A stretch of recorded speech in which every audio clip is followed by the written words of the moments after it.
Good evening, everyone. This is Mayor Cyril Jefferson convening the regular meeting of the High Point City Council. Here with me at the dais, we have every member of council present, as well as Madam City Manager Logan Ford. Prior to getting into our meeting, we'll ask everyone to join us for a moment of silence and Pledge of Allegiance.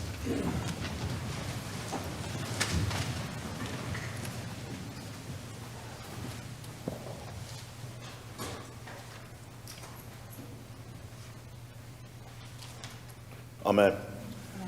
Pledge allegiance to the flag of the United States of America and to the republic for which it stands, one nation, under God, indivisible, with liberty and justice for all. This is the first regular meeting for the month of May 2024, and we've got quite a bit that we'll end up going through.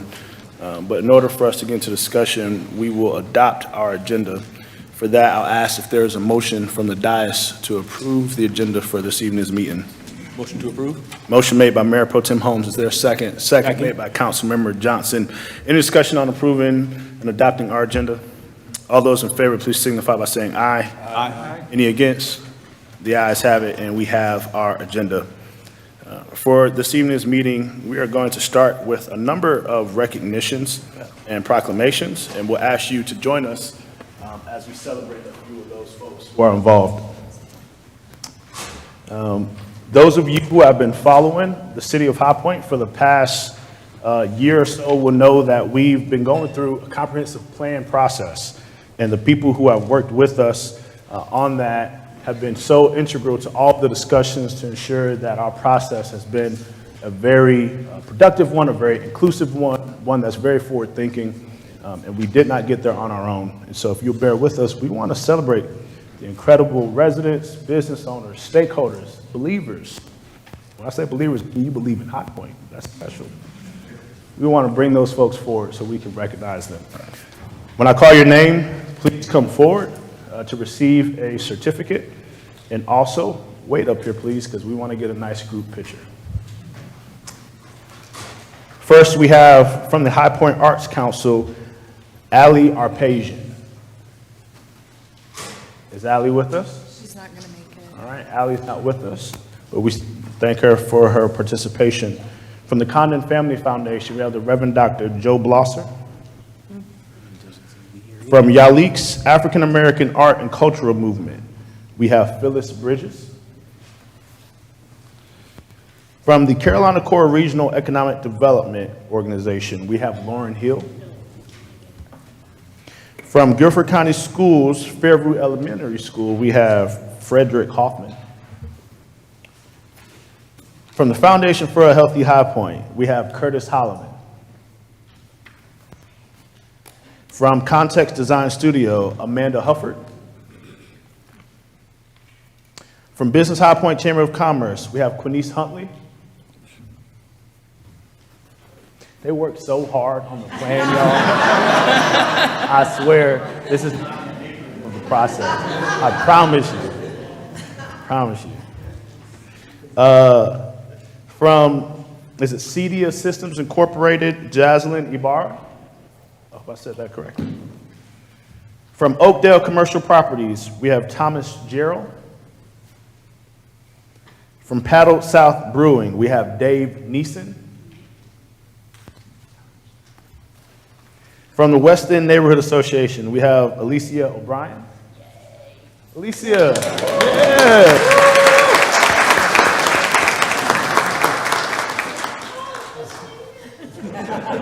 Isn't it amazing when you're the first person to show up? Alicia, will you please join us up front? And hopefully we have a few more folks to join you here in a second. From VP Remodeling LLC, Lateria Pagan. From High Point University, Michael Cuvane.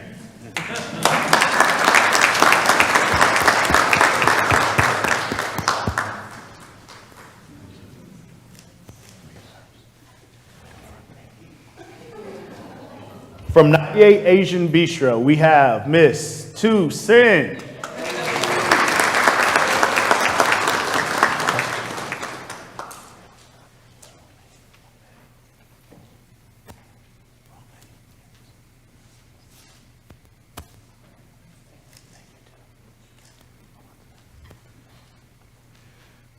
From Welfare Reform Liaison Project Incorporated, former mayor of High Point, Miss Bernita Sims.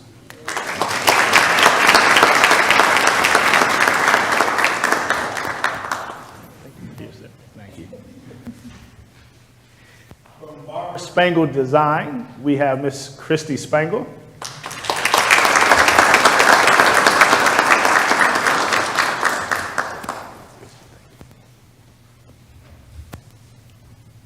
From Trebic, we have Judy Stalder.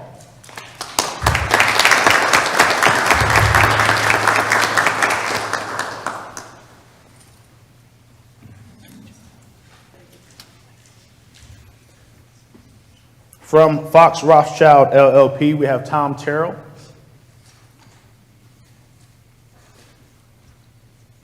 From Mount Zion Baptist Church of High Point, we have the Reverend Dr. Frank Thomas.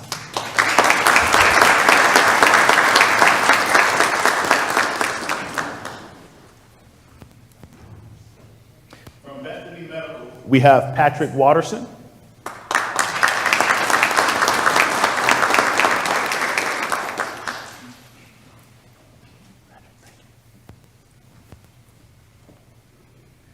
From the High Point Market Authority, we have Jessica Wynn.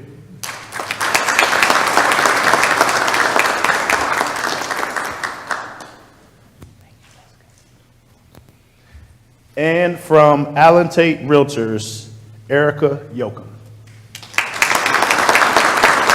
Got that correctly? Okay, awesome. Thank you all so much. Now we're going to stand for a picture. Do you all mind coming? And Ryan, you get us right.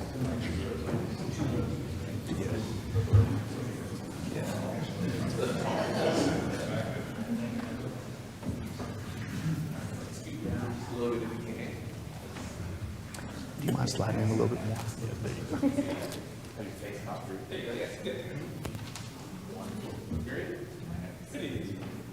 there you go.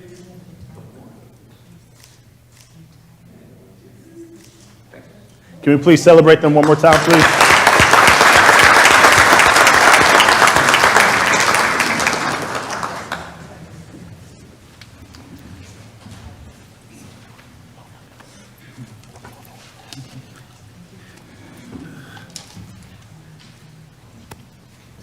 For our next proclamation is a very exciting one because on today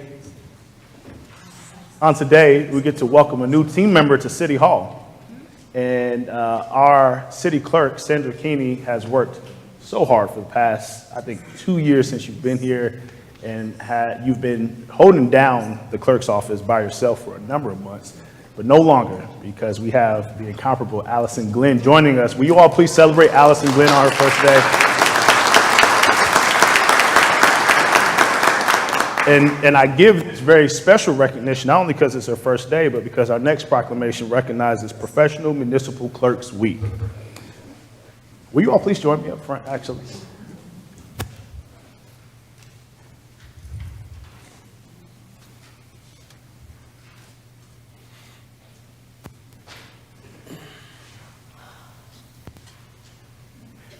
Let's get centered, because they're going to take pictures of us. All right. Whereas the office of the municipal clerk, a time-honored and vital part of local government, exists throughout the world. And whereas the office of the municipal clerk is the oldest among public servants. And whereas the office of the municipal clerk provides the professional link between the citizens, the local governing bodies, and agencies of government at other levels. And whereas municipal clerks have pledged to be ever mindful of their neutrality and impartiality, rendering equal service to all. And whereas the municipal clerk serves as the information center on functions of local government and community. And whereas municipal clerks continually strive to improve the administration of the affairs of the office of the municipal clerk through participation in education programs, seminars, workshops, and the annual meetings of their state, provincial, county, and international professional organizations. And whereas it is most appropriate that we recognize the accomplishments of the office of the municipal clerk, now therefore I, Cyril Jefferson, mayor of the city of High Point, do hereby proclaim the week of May 5th through May 11th, 2024 as Professional Municipal Clerks Week, and further extend appreciation to our professional municipal clerk, Sandra Keeney, and our professional municipal deputy clerk, Allison Glenn, and to all professional municipal clerks for the vital services they perform and the exemplary dedication to the communities they represent. Can we please celebrate them both as they're here with us? Here you go. You come around. Here, you come around. Yeah, there you go.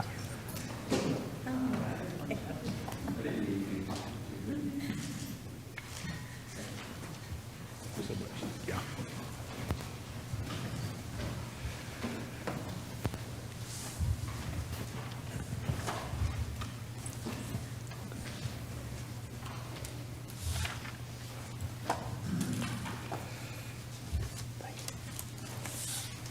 I'm going to ask our city manager to come down for the next one, because this one is Public Service Recognition Week.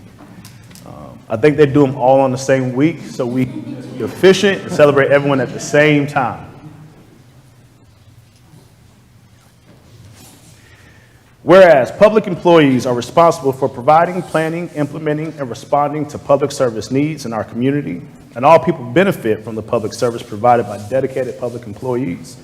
And whereas public service is a noble calling, where people choose to spend a portion or all of their career building community, contributing to the public good, and improving the well-being of our communities.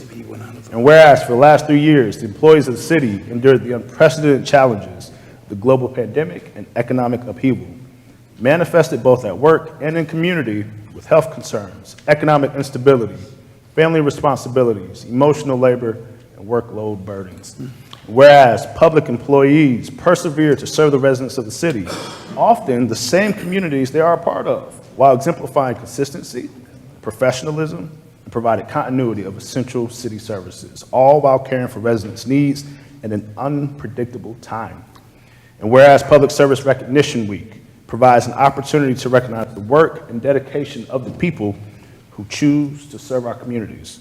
And whereas the employees of the city of High Point are recognized for the significant contributions they make and challenges they face each day, commended for their accomplishments, and are offered the sincere gratitude of the mayor and city council on behalf of all the people of our great community for efforts to serve, protect, and promote the health, safety, and welfare of the residents, businesses, and visitors to our community.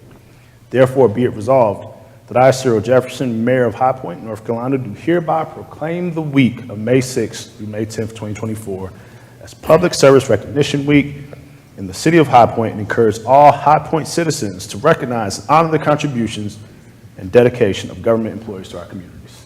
Can we please celebrate them, please? Okay.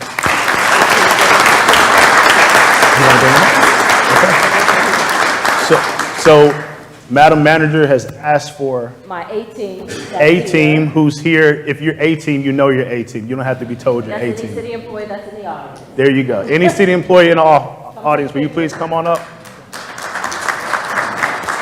All right.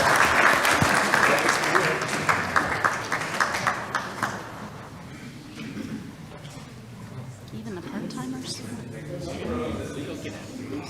You gotta go first.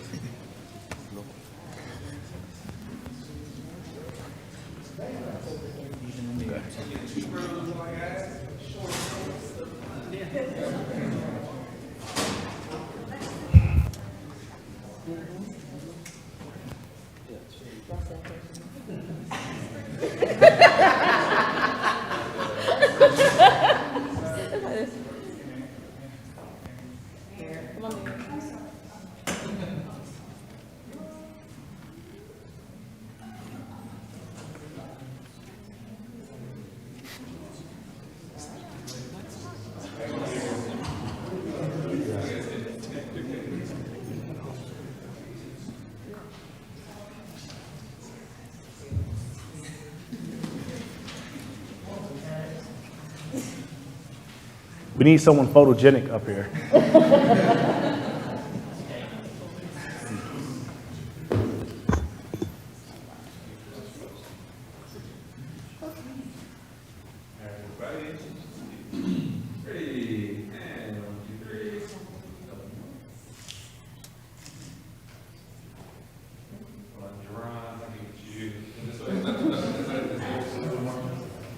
There we go. 3, 2, Thank you. That's it.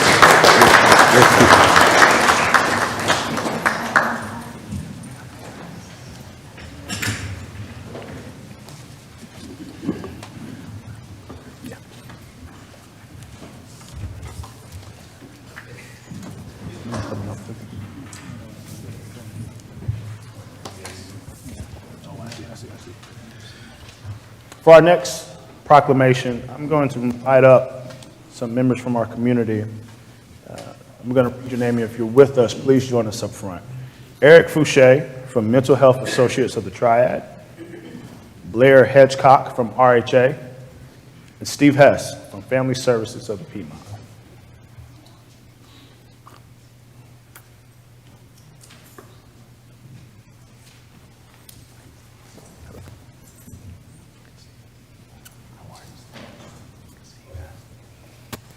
Our next proclamation is for Mental Health Awareness Month, and we appreciate you all for the incredible work you do.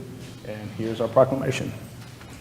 Whereas mental health is essential to everyone's overall health and well-being, and whereas everyone experiences times of difficulty and stress throughout their lives, and 1 in 5 adults struggle to address a mental health issue in any given year, and whereas people with mental illnesses make important contributions to their families and our communities, and whereas, by shedding a light on mental health, we become stronger versions of ourselves, break negative stigma, and help people in and around High Point who are still struggling. And whereas Mental Health Awareness Month, established in 1949 by the organization known today as Mental Health America, has contributed to greater understanding, openness, treatment, and prevention of mental health issues. And whereas the observance of Mental Health Awareness Month aims to raise awareness regarding the trauma and societal impact that mental illness can have on the physical, emotional, and mental well-being of children, families, and communities as a whole. And whereas the City of High Point is proud to support initiatives that may create a more compassionate community in which all residents are respected and recognized for their contributions and potential contributions. Now, therefore, I, Cyril Jefferson, Mayor of High Point, do hereby proclaim the month of May 2024 as Mental Health Awareness Month, and encourage all residents to observe this month by raising awareness and lending support to one another in the hope that anyone affected by mental health issues can get the support they need to live happy, fulfilling lives. Can we please celebrate the organizations doing such incredible work? You can both hold it.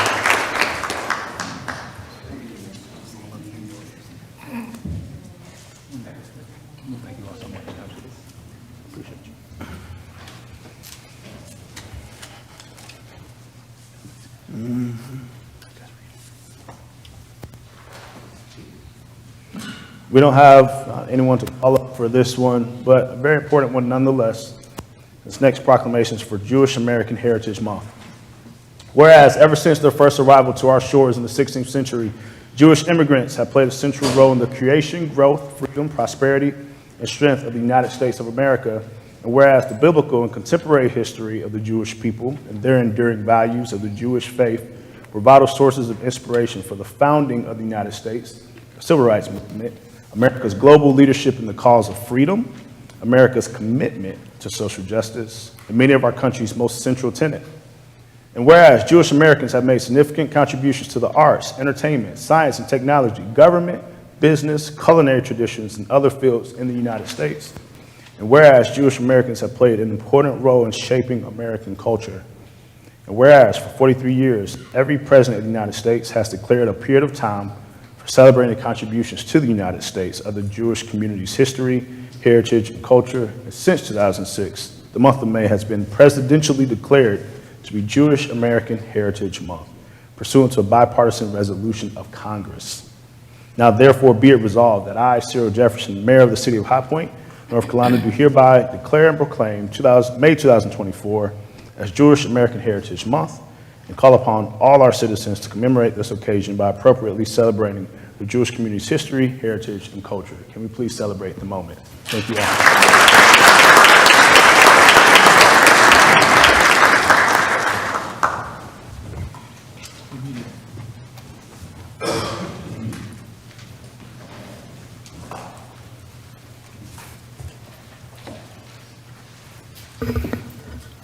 We appreciate you all being with us and celebrating all of those incredible occasions and moments. And thank you again to each party that was celebrated. This is the first meeting of the month of May, and as such, we will hold a public comment period. It's held on the first Monday of the regular council meeting schedule at 5:30 p.m. or soon thereafter, as reasonably possible. Persons who have signed up to speak shall be taken in the order in which you are listed. You'll have 3 minutes to make your comments, and we ask that you address City Council while speaking. We ask you to come to our podium. State your name and address and subject on which you will comment. If a large number of people are present to speak regarding the same item, you may choose to have a designated speaker for such a topic. This helps us avoid repetition and gives opportunity for other people who are here to continue to represent their concerns. Thanks to everyone in the audience for remaining respectful during the public comment period. And with that, we'll move to our list. First on our list for public comment, we have Joseph Austin.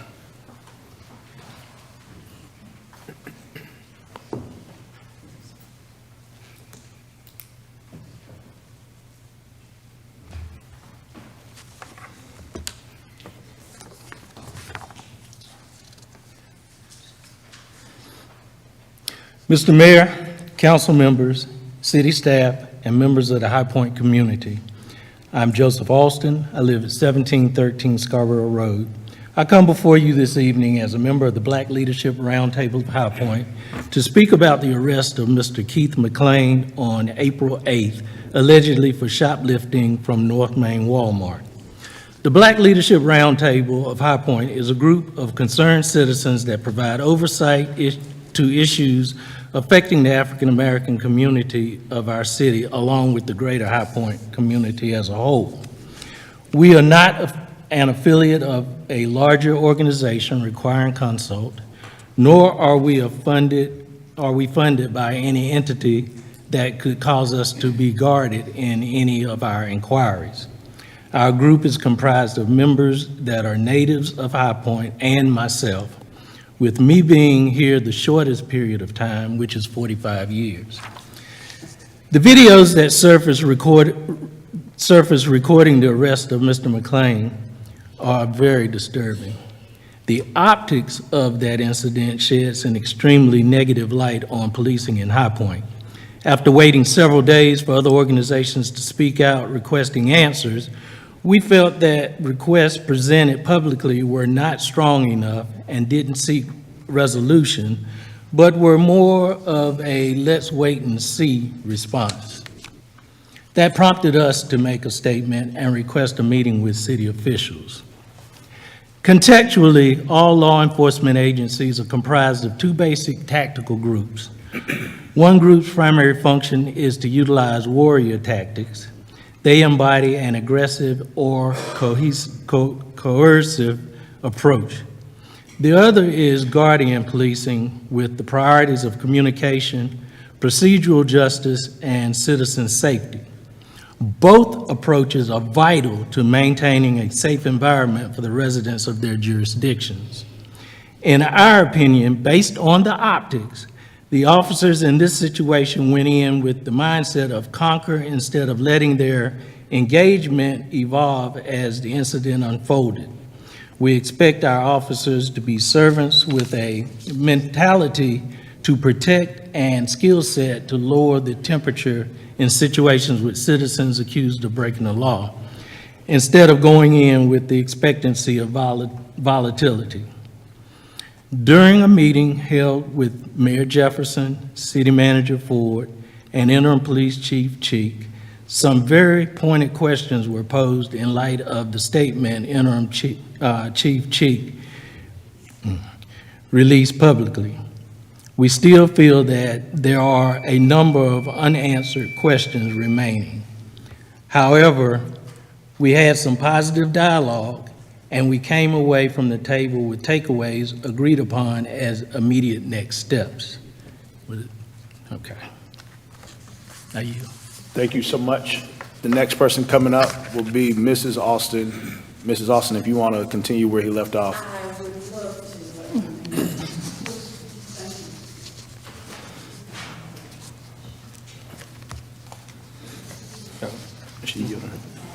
Yeah, sorry, you can continue where he left off. Sorry.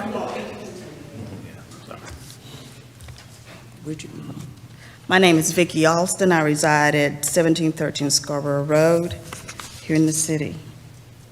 Where'd you go? During the meeting held with Mayor Jefferson, City Manager Ford, and Interim Police Chief Cheek, some very pointed questions were posed in light of the statement Interim Chief released publicly. We still feel that there are a number of unanswered questions remaining. However, we had some positive dialogue, and we came away from the table with takeaways agreed upon as immediate next steps. One, we as a collective group encompassing the Ministers' Conference of High Point, the High Point NAACP, should they elect to join us, will petition the courts for the release of all body cam of the incident. The city staff will work on accreditation for the police department. We brought to the table that High Point is the only large city law enforcement agency in North Carolina that is not accredited. Accreditation allows for outside input in training, best practices, and evaluation processes and procedures, keeping in line with the law enforcement across the nation. Number three, we will continue to open lines of communication and collaboration established during our meeting, building on a foundation of trust. Our group is not a legal entity and aren't looking to play that role. We do provide oversight, insight, and act as information agents to the community. Our jurisdiction goes as far as that of all taxpaying citizens of the city, coupled with our knowledge and available resources. As things progress, we will make it a point to keep you, the members of the High Point community, informed. Thank you. Thank you. Thank you both. Next on our list, we have Ken Orms. Mr. Orms, if you'll come forward, state your name, address, and topic on which you choose to speak. You'll have 3 minutes to speak from the podium.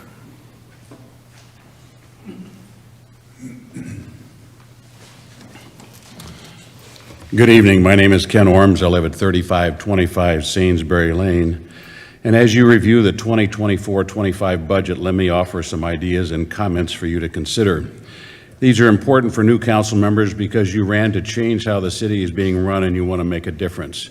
Well, now is your time to do just that.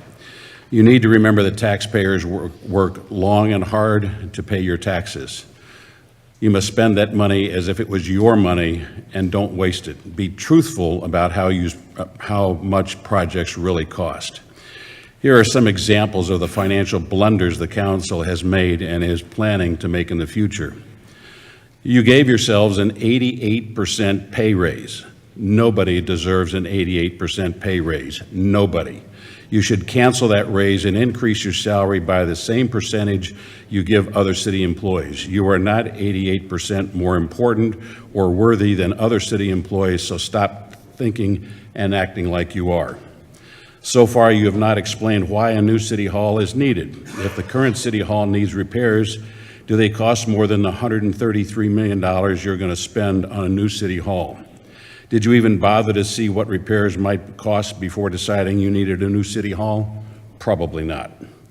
You paid $11 million for the church property when 2 city council members have said that a developer would only pay $4 million. How are you going to fund the new 16 neighborhood activity centers identified in the High Point 2045 plan? Why do they have to wait for help until after you get a new city hall? I hope that none of the developers who gave you money for your campaigns will be awarded contracts for these centers, but that's probably too much to ask. For the first time ever, you gave a voluntary commission $45,000 to do their work and followed that up with about $300,000 to implement their suggestions. Apparently, you think High Point has so much money that you gave away a valuable fire engine owned by taxpayers. You didn't even bother to determine the scrap value of the truck before giving it away. Several years ago, you spent $146,000 for a clock tower in the front of the library, but last year you spent thousands more to tear it down because it didn't work, could not be fixed, and was rusting.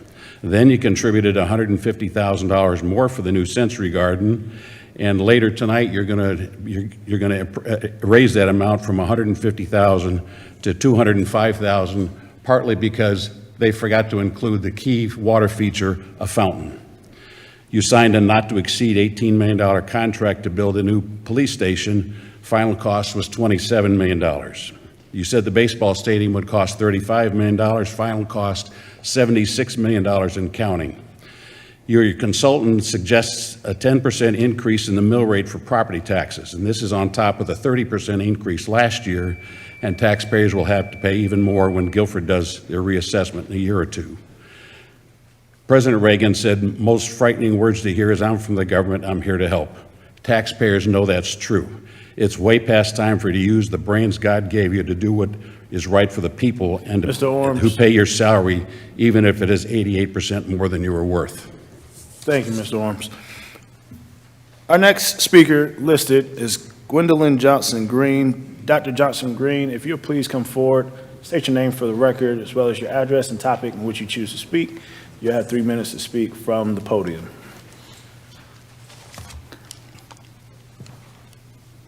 Mr. Mayor, Honorable City Council, City Manager, I am Dr. Gwendolyn Johnson Green. I reside at 400 Skeet Club Road, High Point, North Carolina, 27265. I am thankful to be here. I'm thankful to God for this awesome opportunity, and I got to give a special greeting to my nephew, Dr. Tyrone Johnson, Ward 2. I came to ask or present to you today, and I'm in Ward 5, Ms. Andrews, especially.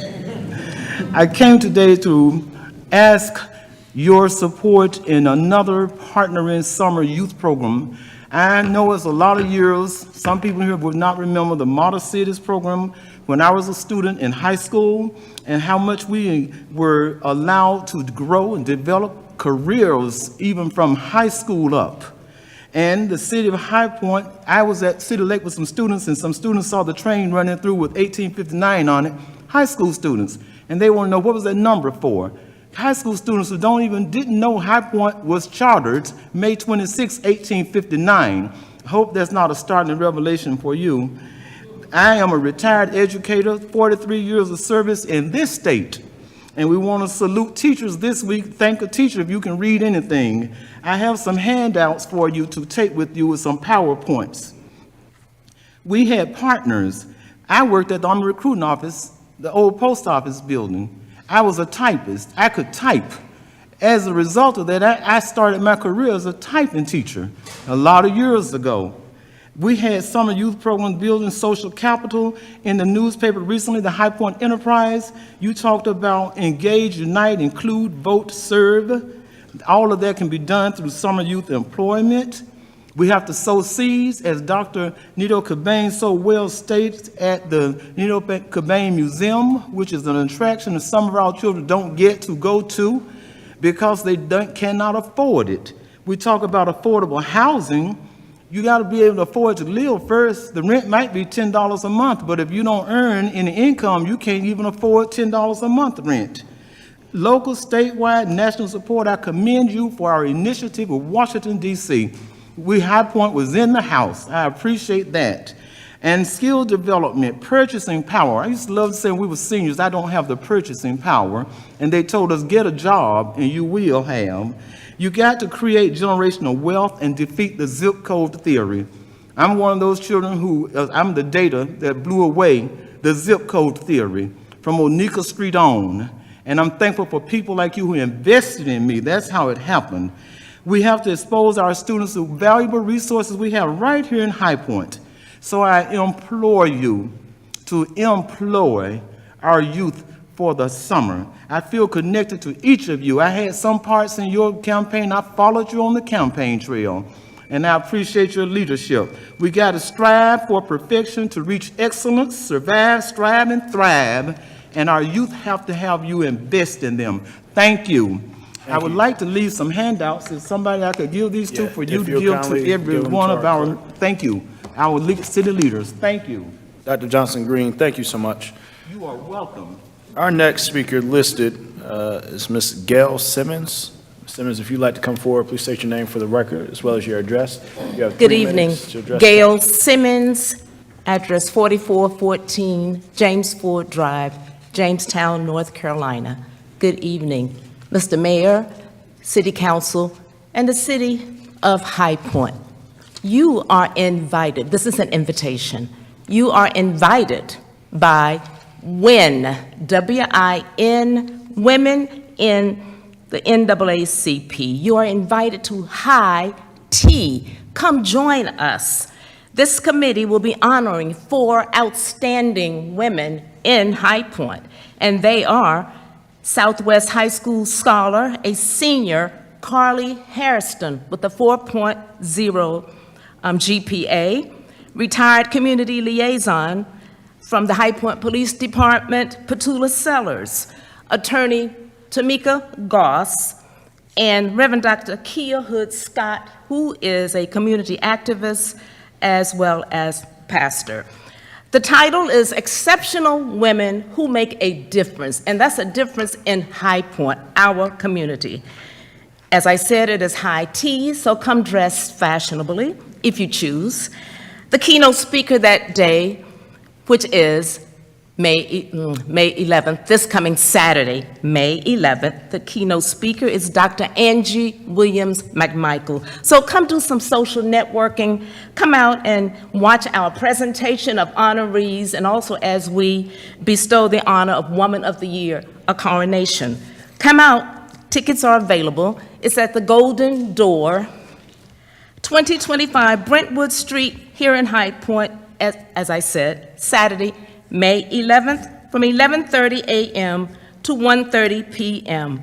You can get tickets, and many are available, so I'm sure I can count on many of you to support this occasion. You may go to our website, naacphighpoint.org. Tickets are $30. Come out and treat a youth, come out and treat yourself, women, men, come out and treat your significant, your lady, your mother, a woman. Come out, we'd love to have you. Thank you. Thank you, Mrs. Simmons. Next on our list to speak, we have Pastor Brad Lilly. Pastor Lilly, if you come forward, state your name for the record, as well as your address. You have 3 minutes to address council from the podium.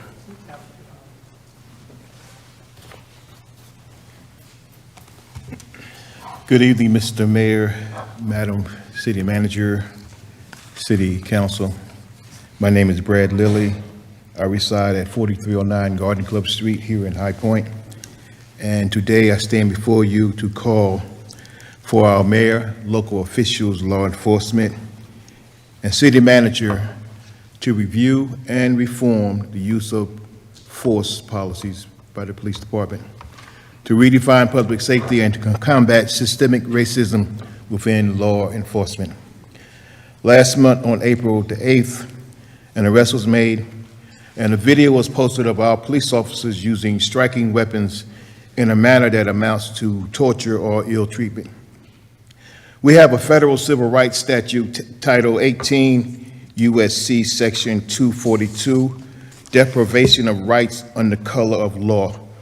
This law prohibits a person acting under color of law, statute, ordinance, regulation, or custom to willfully subject or cause to be subjected any person to different punishments, pains, or penalties than those prescribed by punishment of citizens on account of such person being an alien or by reason of his or her color or race. What I saw in that video from April the 8th of that arrest did not look like an arrest. It looked like retribution, brutality. It looked like police punishment. If the actions we saw are sanctioned by procedural policies, then the protocols are broken. That's not justice. That's vengeance. We need reform. Research shows that batons are misused to beat people as a form of punishment. They are used to strike people when restrained. They are used to deliver unjustified, dangerous blows to the head and neck, and they are used to inflict torture. All this must stop. Batons are considered a least lethal weapon intended to allow law enforcement officers to avoid having to use more harmful weapons. But research shows that they are frequently misused, often to punitively cause harm in violation of international law as well as human and civil rights. So I call upon you to make significant reforms. Use batons and similar striking weapons as sparingly as possible and only against violent individuals posing significant risk to themselves and others. To avoid the use of batons in a way that is likely to cause considerable injury or excessive pain, such as strikes to the knees, elbows, wrists, and groin areas. Do not use batons in a way that bears the inherent risk of serious, potentially life-threatening injury, such as strikes to the head or neck or resorting to neck holds. Such use should, as a rule, be prohibited. Only situations where another life is at risk may justify an exception to this rule, provided there is no less dangerous way of stopping the threat.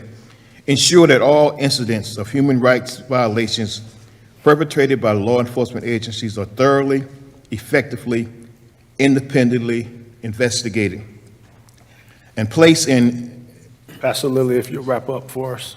put in effective mechanisms to provide adequate reparations for victims of such violations. Thank you. Pastor Lilly, thank you so much.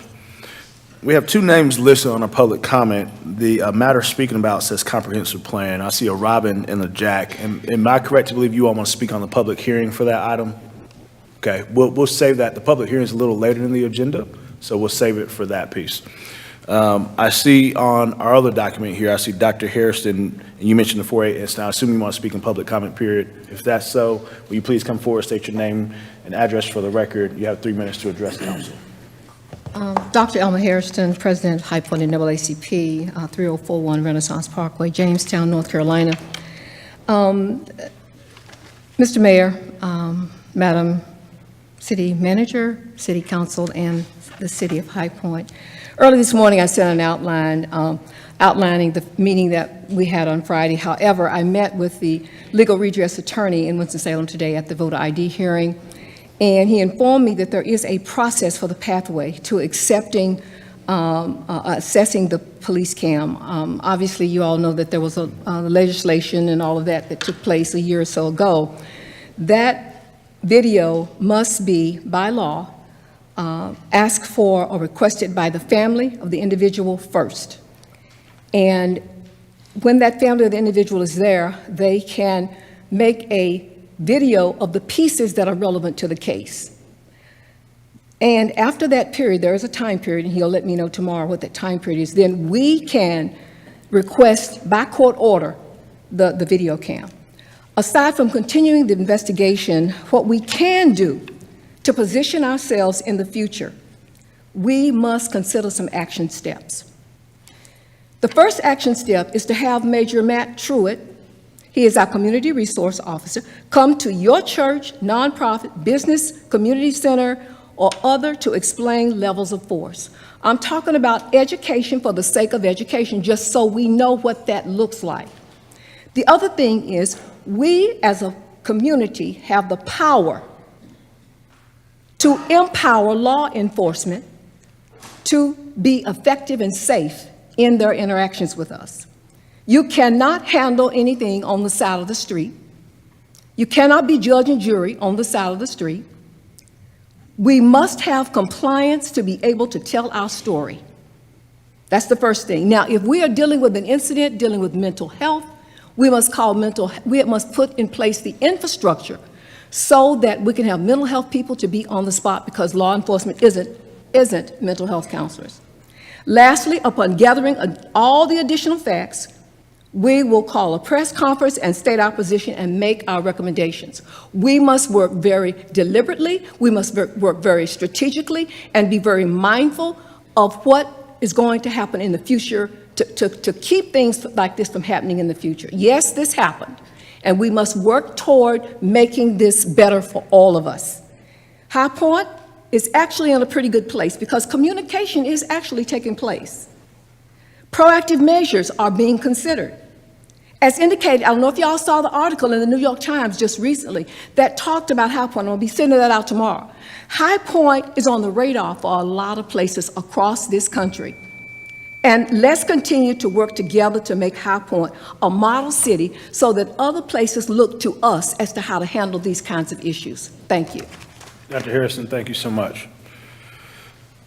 I want to get clarity and ensure I understand here. Blair Hedgecock, I have you listed. Did you want to speak during public comment or did you want to speak during the public hearing?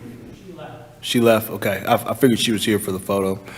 Winnie Merritt, I have you down here as climate. Am I correct to assume you want to speak on the public hearing regarding? Okay. Yeah, if you want to come forward and speak, you have 3 minutes to address council. Please state your name and address for the record. My name is Winona Merritt. I live at 1114 Bridges Drive in High Point. I'm here as a member of the newly formed Climate Change Task Force of the Baha'i Faith community in High Point. But I speak as an individual because my task force has not had time to look at my remarks. But first, I want to thank each of you on the council for committing to serving the rest of us in High Point. It takes wisdom and consummate skill to govern so that justice and equity are achieved when tax dollars are spent. Sincerity of purpose is among the qualities of soul and spirit that it takes to sacrifice so much of your own personal life for the work of the common good. I'm filled with immense gratitude for your dedication. You heard a call for climate action a few months ago from another citizen. This is a second call, as you have much on your plates already, and it would be understandable for this very important issue to stay on the back burner. Please consider establishing an oversight committee that focuses solely on the effects of increasingly rapid climate change on our city, and particularly the effects on the 2045 development plan as its work progresses in the coming months and years. There's an abundance of data which is available for reference. The committee can then alert you to the issues related to climate that may call for alteration in plans. I know that you care, as we all do, that our children and community live in safety and health. I believe also that you want our tax dollars to be put to the best use possible. Severe weather events imperil that safety and health. If we listen to the news, we can all see how changing weather affects everyone. According to NOAA's report last year, 2023, there were 28 weather and climate disasters, surpassing the previous record of 22 in 2020, tallying a price tag of at least $92.9 billion, and it may rise when they get more data from an event after that. Another report stated that 2.5 million Americans evacuated their homes last year due to these events. Our own North Carolina Climate Office says there were 21 tornadoes in the state last year. And a couple of days ago, well, even this evening, after the drought, the torrential rains came, and on my own street, it caused a tree to fall on the wires, and we lost internet and power for the day. Plenty of people are concerned about these issues, but they feel hopeless that they can make a difference. But there's much hope if we pull together and get preemptive. As implementation of the 2045 plan goes forward and progresses, incorporating knowledge of the changing climate and its cost to our city is vital. To accomplish this, please consider a committee that focuses on all the issues related to changing weather patterns and the cost to our citizens in the committee, in the city. Ms. Thank Merritt, you. thank you. Thank you.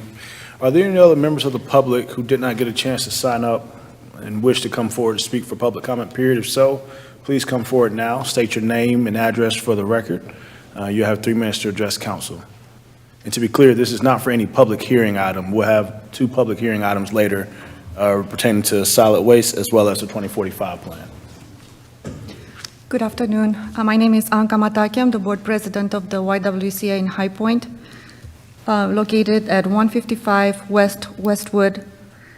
Mr. Mayor, City Council, High Point residents. I'm here to make a statement from the YWCA of High Point regarding the incident on April 8, 2024.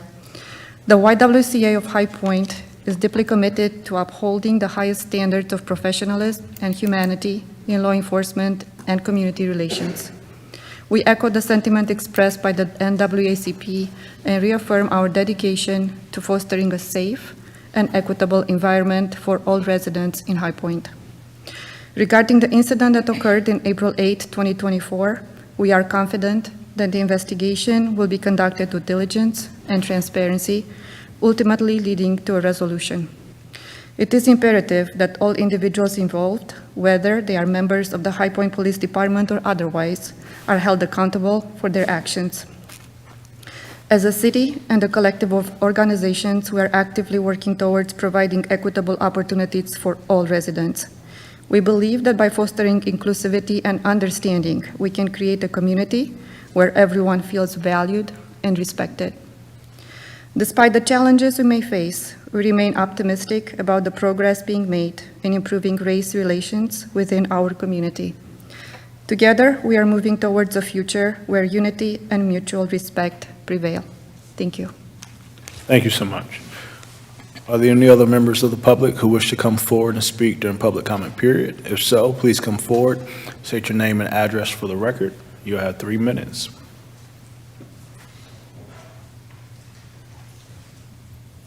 Seeing none, we'll go ahead and close the public comment period and thank those who took time to come forward to speak.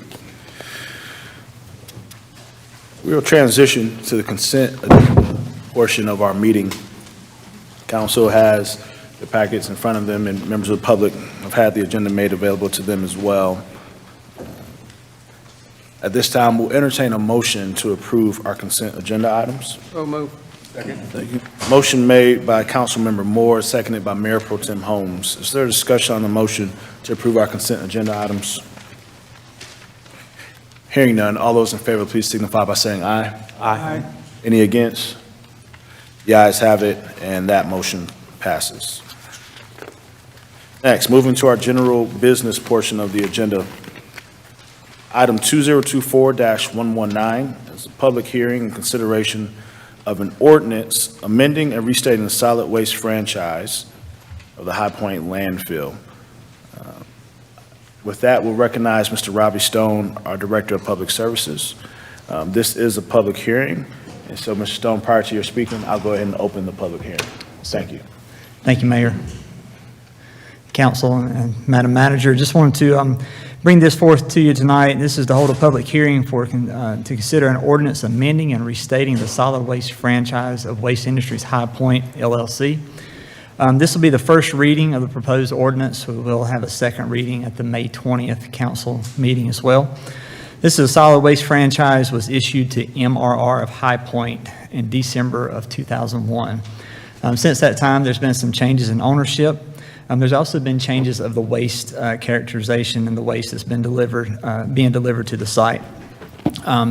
Some of the things that have drastically changed is previously the waste is delivered to the site. The site was actually pulling recyclable materials out and recycling that.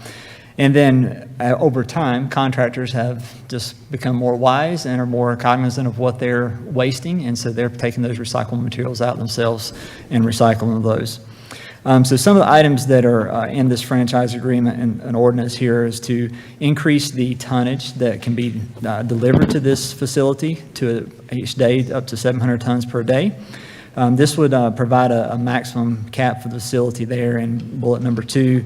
Also, there is a compensation to the city for waste that's coming from outside or surrounding counties. Compensation is 40 cents per ton that would be received in an annual compensation to the city. This will provide the landfill at least 30 years of life from the original date or 10 years of life from the date of this amendment.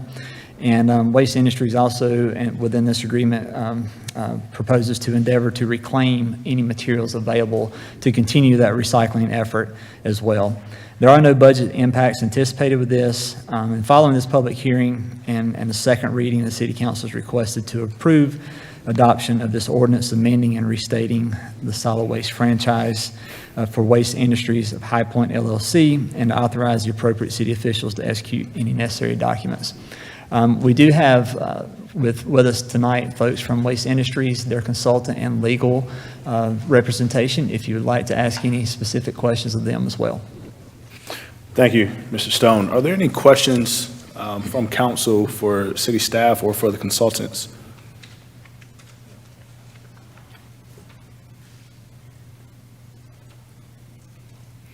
Did you mention if the consultants wanted to come forward and say anything, or they're just here to answer questions? I think they're here just in case there are any specific questions. Okay.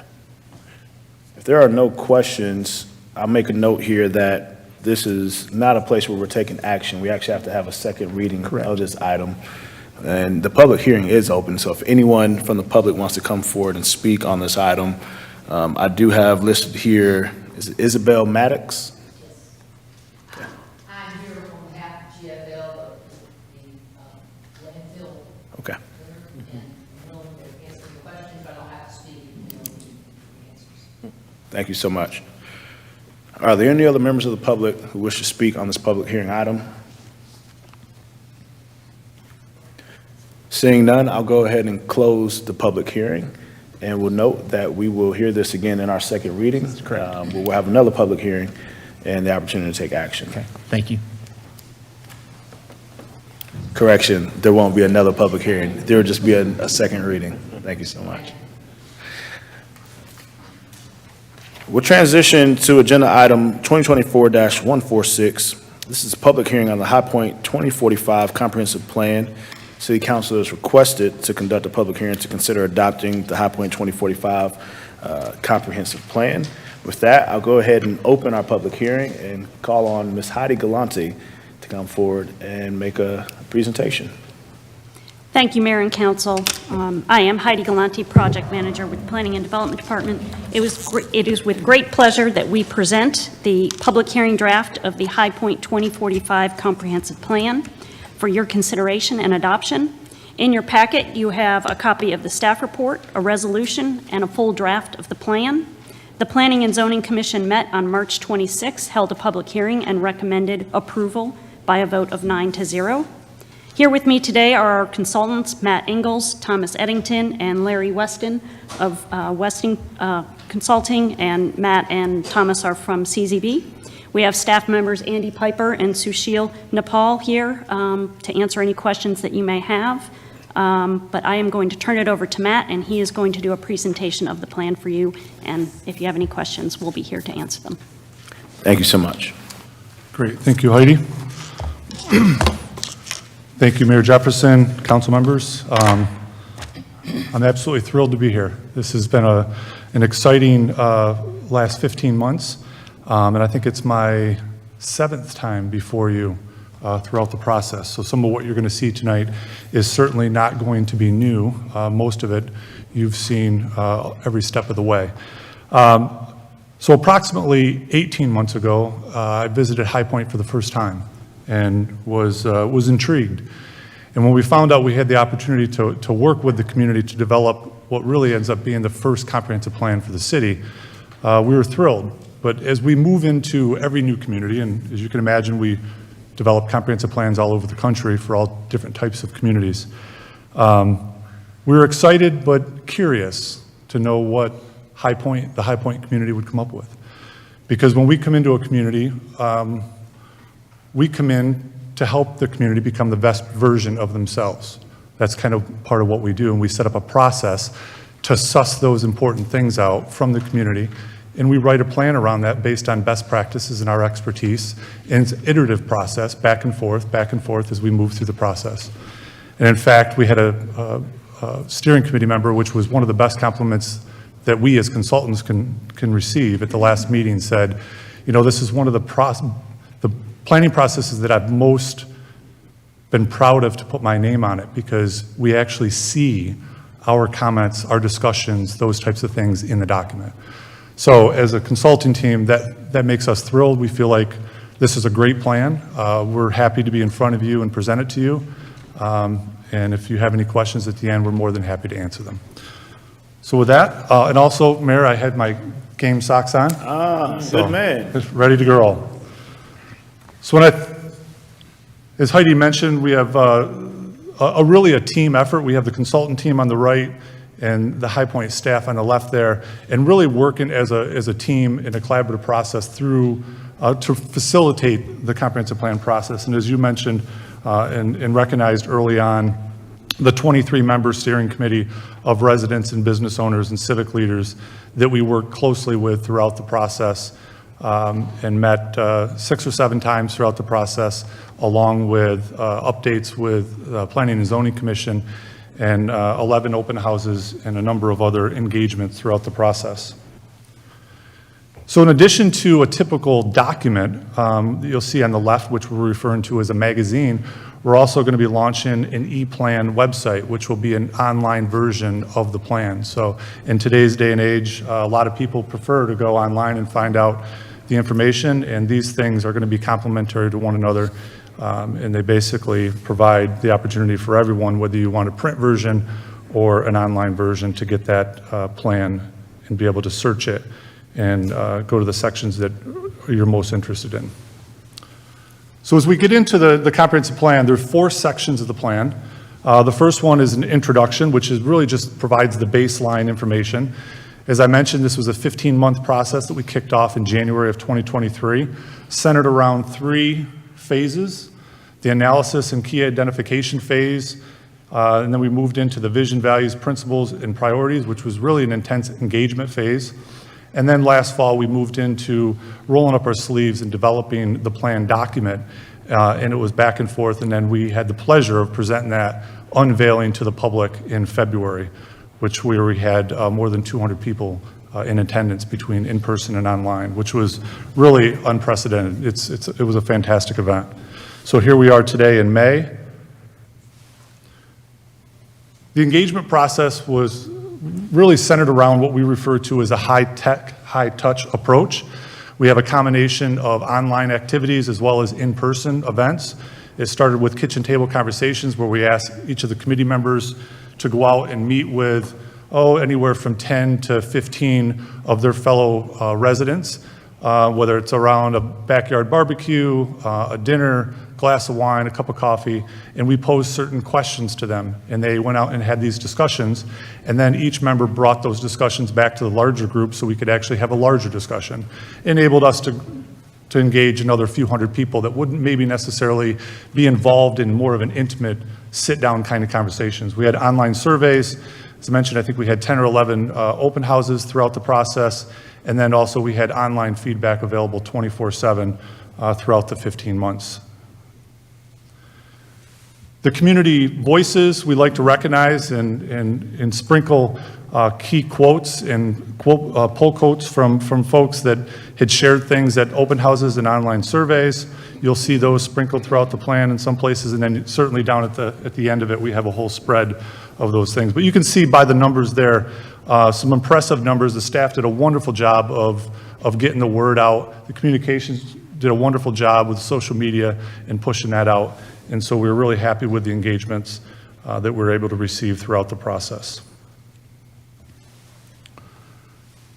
So after that organizational kind of introduction, I want to touch on the kind of the core planning components, which there are 3 of them: our vision, our growth framework, and our way forward. So if you're going to roll up your sleeves and really dig into the plan, these are the sections that I think you probably want to spend the most time on. So when we think about vision, a vision should be far-reaching yet realistic. It should stretch the community a little bit, just like we as people need to be stretched to grow and develop. When we think about the vision in High Point, there's 3 components to it: core values and planning principles, which is really a center of the decision-making framework for the things that are really unknown, because core values tend to be durable within a community, and then the planning principles are rooted in those core values. We have 3 big things or priorities that really we began to start sussing those out from the time we stepped into High Point. Things that we heard over and over and over that tended to rise to the top and became in some way priorities. And then we also have the preferred growth framework. These three components are interconnected to form the vision for a new way of doing things in High Point. Touching briefly on the core values and planning principles, as I mentioned, these are deeply held beliefs, things that are people willing to fight for. And the core values, there are three of them. It says we are committed to being an inclusive community. That's something we heard early on in the process, that High Point tends to be a little bit divided, north and south and east to west, both socially as well as physically, infrastructure and those types of things. We are committed to be an entrepreneurial community, to become resilient and future-driven, and to have an enterprising spirit, to take chances when they make sense. That's how you grow. And also to be a creative community, viewing things from a new perspective, being innovative, being open to doing things a different way and not stuck in, that's the way we've always done it, so we need to continue to do it that way. And then the planning principles, to work together and include all voices, to listen to people, support critical thinking and strategic risk-taking. With risk, there's often reward. Set standards that will move the community forward that you'll be proud of in years to come. And then also build and celebrate your own identity within the region. The second component are the priorities or the big things, and there are three of those. Cultivate a sense of community and unity. As I mentioned early on, we sensed that there was widespread disconnection between north and south, and also sometimes even east to west. We have data that we dug into regarding that divide. We also, on the far right-hand side of the screen, talked about desired outcomes with the community, and they were able to select what they thought were the most important desired outcomes to achieve when moving forward with that particular priority. Second priority is strengthen the sense of place and economic vitality of downtown. I think early on, we realized that High Point can actually have a vibrant downtown and still that can coexist with the market. And that you have great things to build off from, assets around the social district and the stadium area. In fact, that was also recognized, the woman earlier mentioned the New York Times piece. If you haven't read that, please take a look at it. There's some great things in there about the achievements that High Point's been making and also the region as a whole. Getting more people to live downtown, to support local businesses and bring that vibrancy. And again, some of the outcomes listed on the far right side of the screen. And then the third priority is diversify and integrate housing with other land uses and transportation options. There's a widespread sense that walkability and bikeability is insufficient in many parts of the city. It's something we heard loud and clear from those folks that want to be able to walk for recreational purposes, or they want to be able to walk down the street and maybe go to a coffee shop or a restaurant. But then there's also folks that need to walk and need to be able to bike because that's their primary mode of transportation. So making sure that we begin to integrate land uses with transportation modes to benefit everyone. And some of those things, you can see the thread of these big things linking back to our core values. And the third component of the vision is the preferred growth scenario. As part of the process, we did some scenario planning where we looked at numbers and talked about build out and came up with different options. And we presented 4 possible growth scenarios to the public as well as the steering committee. The first one was stay the course, just continue to do what you have been doing. The second one is to pivot slightly where you begin to move a little bit of that growth inward towards some mixed-use neighborhood centers. And then 3 and 4 are really major course corrections. And you can see that 80% of the folks participated said that they want a major course correction, or at least a course correction. And the course correction is to begin to move growth inward within the existing city limits to core mixed-use activity centers. And the difference between number 3 and number 4, and you can see that nearly 60% supported number 4, is that along with that there would be the preservation of open space at the edges. And they kind of go hand in hand, because as you preserve open space and it becomes unavailable for development, it puts that demand inward towards those activity centers. So that's an outline of our vision. Let's dig a little bit further into the growth framework. The growth framework has 4 components. Component number 1 is activity centers and key corridors. Component number 2 are place types, which are going above and beyond just land uses, but thinking about character and what our places look and feel like. And then at 6 o'clock, open space preservation, and then at 9 o'clock, just quality urban design. We recognize that High Point's going to likely to continue to grow. In fact, they say that projections for High Point within the region could grow an additional 26,000 people by 2045, which could equate to more than 10,000 households. One of the things to keep in mind is that the activity centers, when we touch on these, based on our scenario planning and the software that we use, all 10,000 households or additional 26,000 people can be accommodated within those activity centers. Before we get into that, let's stop and think about how High Point has developed over the last number of years. The far left side of the screen, way back to 1859, just 2,500 acres. And here we have 2023, over 37,000 acres. It's grown outward and upward north, which makes a lot of sense based on what's happening in the region. So when we think about these mixed-use activity centers and directing growth to these centers, we have 3 types. We have regional centers, we have town centers, and neighborhood centers. You can see the map on the right-hand side of the screen illustrates generally where those activity centers would be. We have 2 regional centers in the pink. We have 5 town centers in the green and 9 neighborhood centers in the yellow. And of course, we also have downtown. Downtown is a major activity center. We just didn't recognize it in the activity centers portion of it because it is a priority area within the comprehensive plan. We also have key street types that link these corridors together. We have representative examples for each of the 3 activity center type. This is the regional center, South Main Street and Fairfield Road. Now this graphic you can see is illustrative.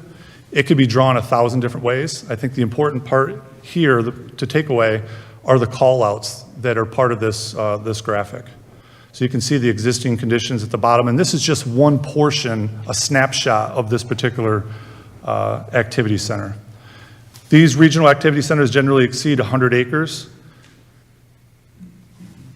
and anywhere from 2 to 6 stories. We included some representative examples and from different places, as well as some major components down at the bottom of the screen that we see as part of those activity centers.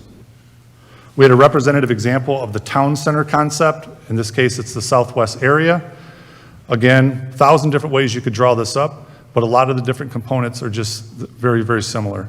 It's rearranging the deck chairs in many cases. These are 50 to 100 acres and range from 2 to 5 stories along multimodal streets. And again, the components down at the bottom of the screen with supporting images. And then we also have a neighborhood center concept. This one happens to be at Skeet Club Road and Johnson. These are small, compact neighborhood centers where really it's aimed to support the local surrounding neighborhoods where they can walk down and get a coffee or an ice cream cone with a family, or maybe there's a public square or some trails, those types of things. And these range from pretty compact, 1 to 3 stories. And it's really envisioned to be a lot of local businesses, small businesses that would occupy these neighborhood centers. And then the 2 street types we talked about that link these activity centers include an urban street and a boulevard. You can see the difference between the 2 is primarily that a little bit larger street with a boulevard and also has a landscape median. Again, these are kind of representative examples. They're illustrative. This could be done in many different ways, and it's going to have to factor in a lot of the engineering, traffic, those types of things that would have to be part of it. But the idea is to build multimodal streets that it can accommodate everyone. That for those folks that want to walk and for those folks that need to walk, for those that want to bike and those folks that actually need to bike, as well as transit. And then we have place types. Place types is the second component for the growth framework. We have, I believe, 12 place types. Starts really from the outer edge and moves to the center and downtown. And the idea is that at the edge, it would be very rural at the edge, and it becomes more dense as you get further through and closer to downtown. That's called the transect, which is kind of a best practice within the planning world. You can see that the place types here range from campus institutional all the way to the far right side of parks and green space. In the plan, it also talks about land uses as well as infrastructure that's needed to support these types of land uses, but it also goes beyond land use and talks about character and overall fabric in terms of how these place types actually look and feel. We have a place types map that lays those place types down within certain areas. And then we also have component number 3, which is the open space preservation. Is that really becomes part of that number 4 in terms of that planning scenario that 60% of folks supported, is to begin to preserve open space. When folks were asked what kind of funds would they support in terms of immediate funds or ongoing funds, nearly 60%, 59% said that we need both kinds of funds to begin to purchase open space and begin to preserve that land at the edges in the planning area. Now keep in mind, the planning area is not currently within the city boundary. It's at the edges. The city doesn't have any jurisdiction over that from a zoning standpoint. There's also some other tools that are available from a planning standpoint, a regulatory standpoint, and an acquisition standpoint. So it's going to take a combination of those types of things to really move the needle on preservation of open space. And then the last component of the growth framework is just quality, good urban design. People want it to look and feel urban. Street trees, sidewalks, buildings and streets that are integrated, that relate to one another. We heard loud and clear that people talking with folks at the open houses that they're like, geez, we travel around, we go to other cities and we see these vibrant streets where they're urban and they're walkable and they're bikeable and there's outdoor seating and all these things. And they said, why can't we have that here? We said, you can have it here. It's just a different way of doing things. And so that's something that is part of the growth framework, that if you want all these things, you're going to have to do things just a little bit differently in many aspects. And then the last component of the plan is our way forward, is really the action plan or the strategies, is doing what matters matters, understanding capacity to implement matters. And when we think about implementation, on the left side of the screen, one of the, I think, fundamental recommendations is develop an implementation task force. It's going to take more than the city of High Point itself to move this vision forward. It's going to take a combination of the public sector, the private sector, as well as the nonprofit sector, all working together and moving this vision forward. And that's what this implementation task force is about. You can see there's a lot of folks that are, organizations that are on that wheel. There could be others, but the idea is to begin to pull that together. And there could be subcommittees that specialize in certain things that you can begin to leverage their expertise on moving these strategies forward. On the right side of the screen, you'll see the strategic initiatives based on the 3 priority areas or the big things. There are 15 strategic initiatives, all 5 under each of the priority areas. You'll see in the plan that we talk about, describe what those are, and then also some timeline, funding, and those types of things that are also linked to those. So recognizing that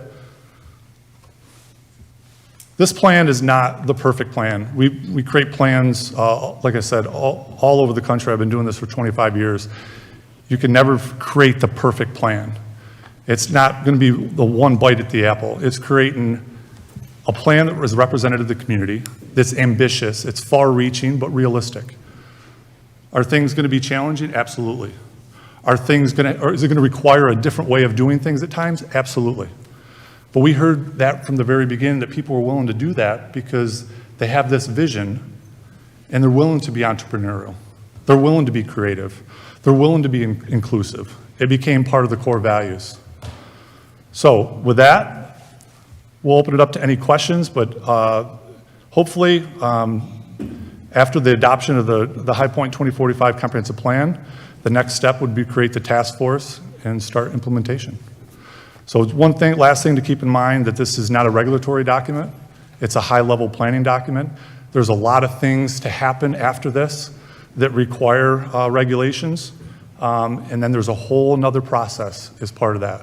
So this plan, and we talked a little bit about this with the Planning and Zoning Commission as well, that this plan is the first step in the process, and it's just a guide.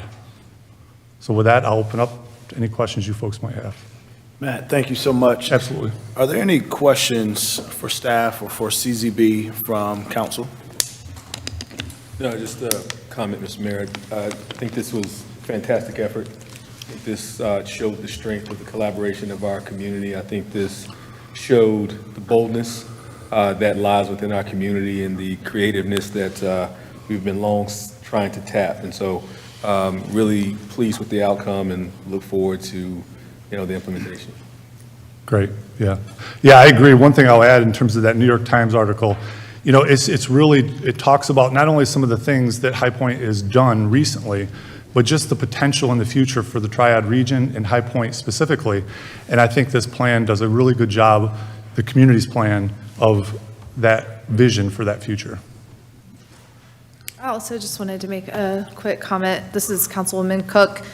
One of the things that I noted, especially in the 4 options for whether we continue the way we were already going or kind of go back and disperse some of the development, is that in the places that are already developed, mainly in the center and the more central places, it's going to require community engagement and creative problem solving in order to make that successful. Because the reason that developers like to go out to the edges is it's open land, and they have people who are excited about the opportunities that are being presented in these centers. And so I hope that everyone will see this as an opportunity to look at the center that is proposed for your area and help advocate for the center that best represents what would solve your problems, and be inclusive to what you already have.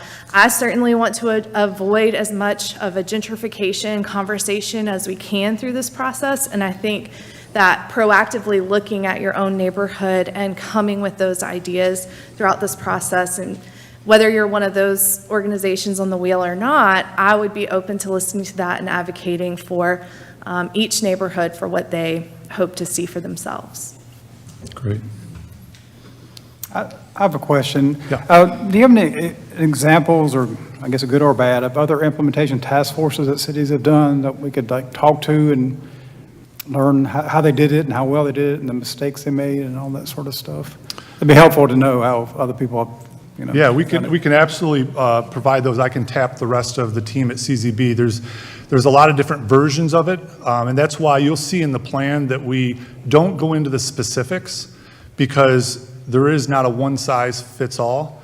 I think sometimes communities will develop, subcommittees that focus on specific things.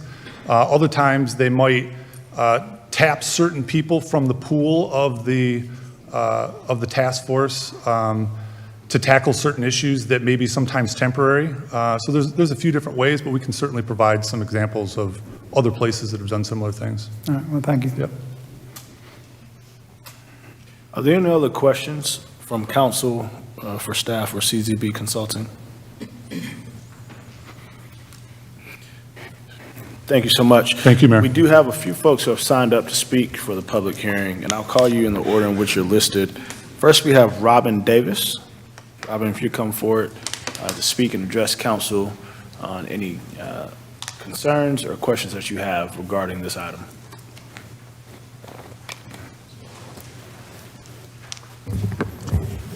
Good evening, Mayor Jefferson, City Council, City Manager. My name is Robin Davis, and I live in Greensboro, 313 South Chapman Street. I'm here tonight as a board member of our local Audubon chapter, the North Carolina Native Plant Society, Piedmont Land Conservancy, and the North Carolina Wildlife Federation.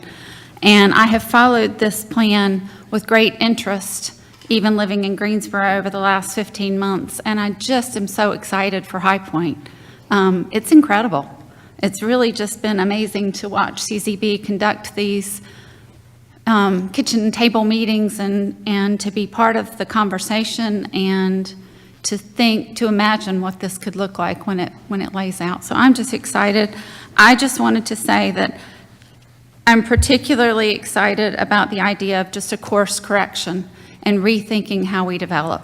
It is so easy to go out into undeveloped space and put something there. But I think that reimagining and protecting our open space and leaving these wildlife corridors for people and nature, we need it. It's important for climate, it's important for our mental health, it's important for our children and our future, and I think it does not hurt economic development whatsoever to reimagine how we do things. So I'm really just here to say this is super exciting.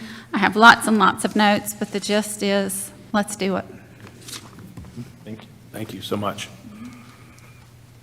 The next speaker we have listed, and forgive me because I don't want to mess up your last name. First name's Jack.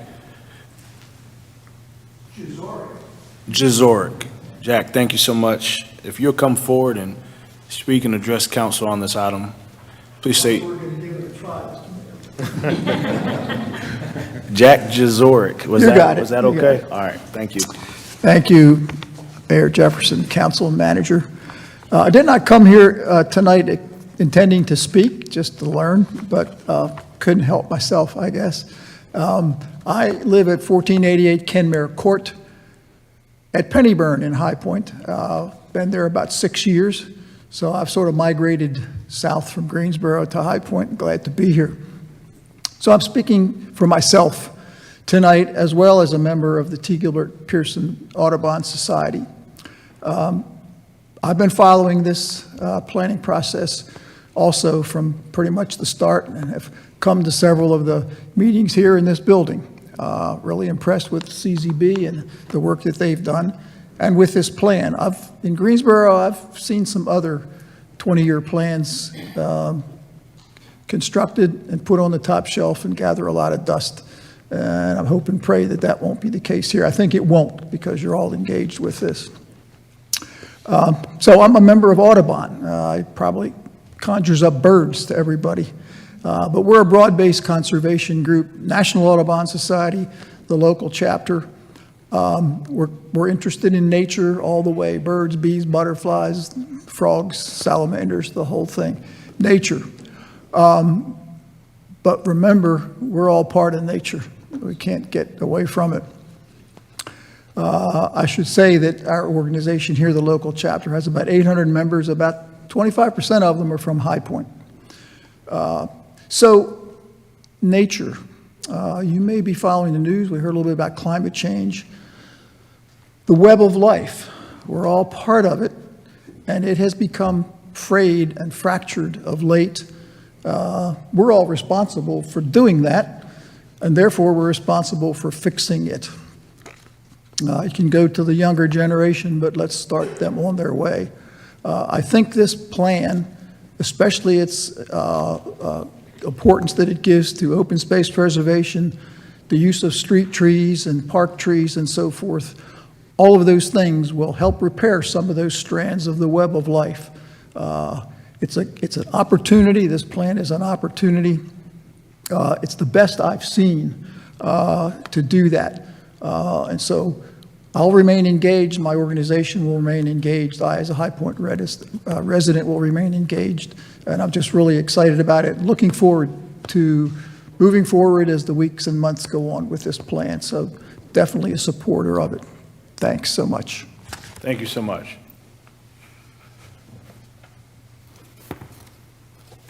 Next on our list to speak, we have Judy Stalder. Judy, if you'll come forward and state your name and address for the record, address council with any questions or concerns you have. My name is Judy Stalder, 1012 Wellington Street here in High Point, and I'm here to speak on behalf of TREBIC, the Triad Real Estate and Building Industry Coalition. TREBIC supports the High Point 2045 Comprehensive Plan for the great potential it has for moving High Point forward. However, there are 5 areas of concern if we want this plan to promote more housing as well as more affordable housing. First, the place type map promotes primarily single-family detached. We all know that that's not the way that we will grow or the best way to grow. The suburban neighborhood should include general density housing, such as duplexes, triplexes, and quadplexes. We already do that for our core city, and we should be doing it across the city.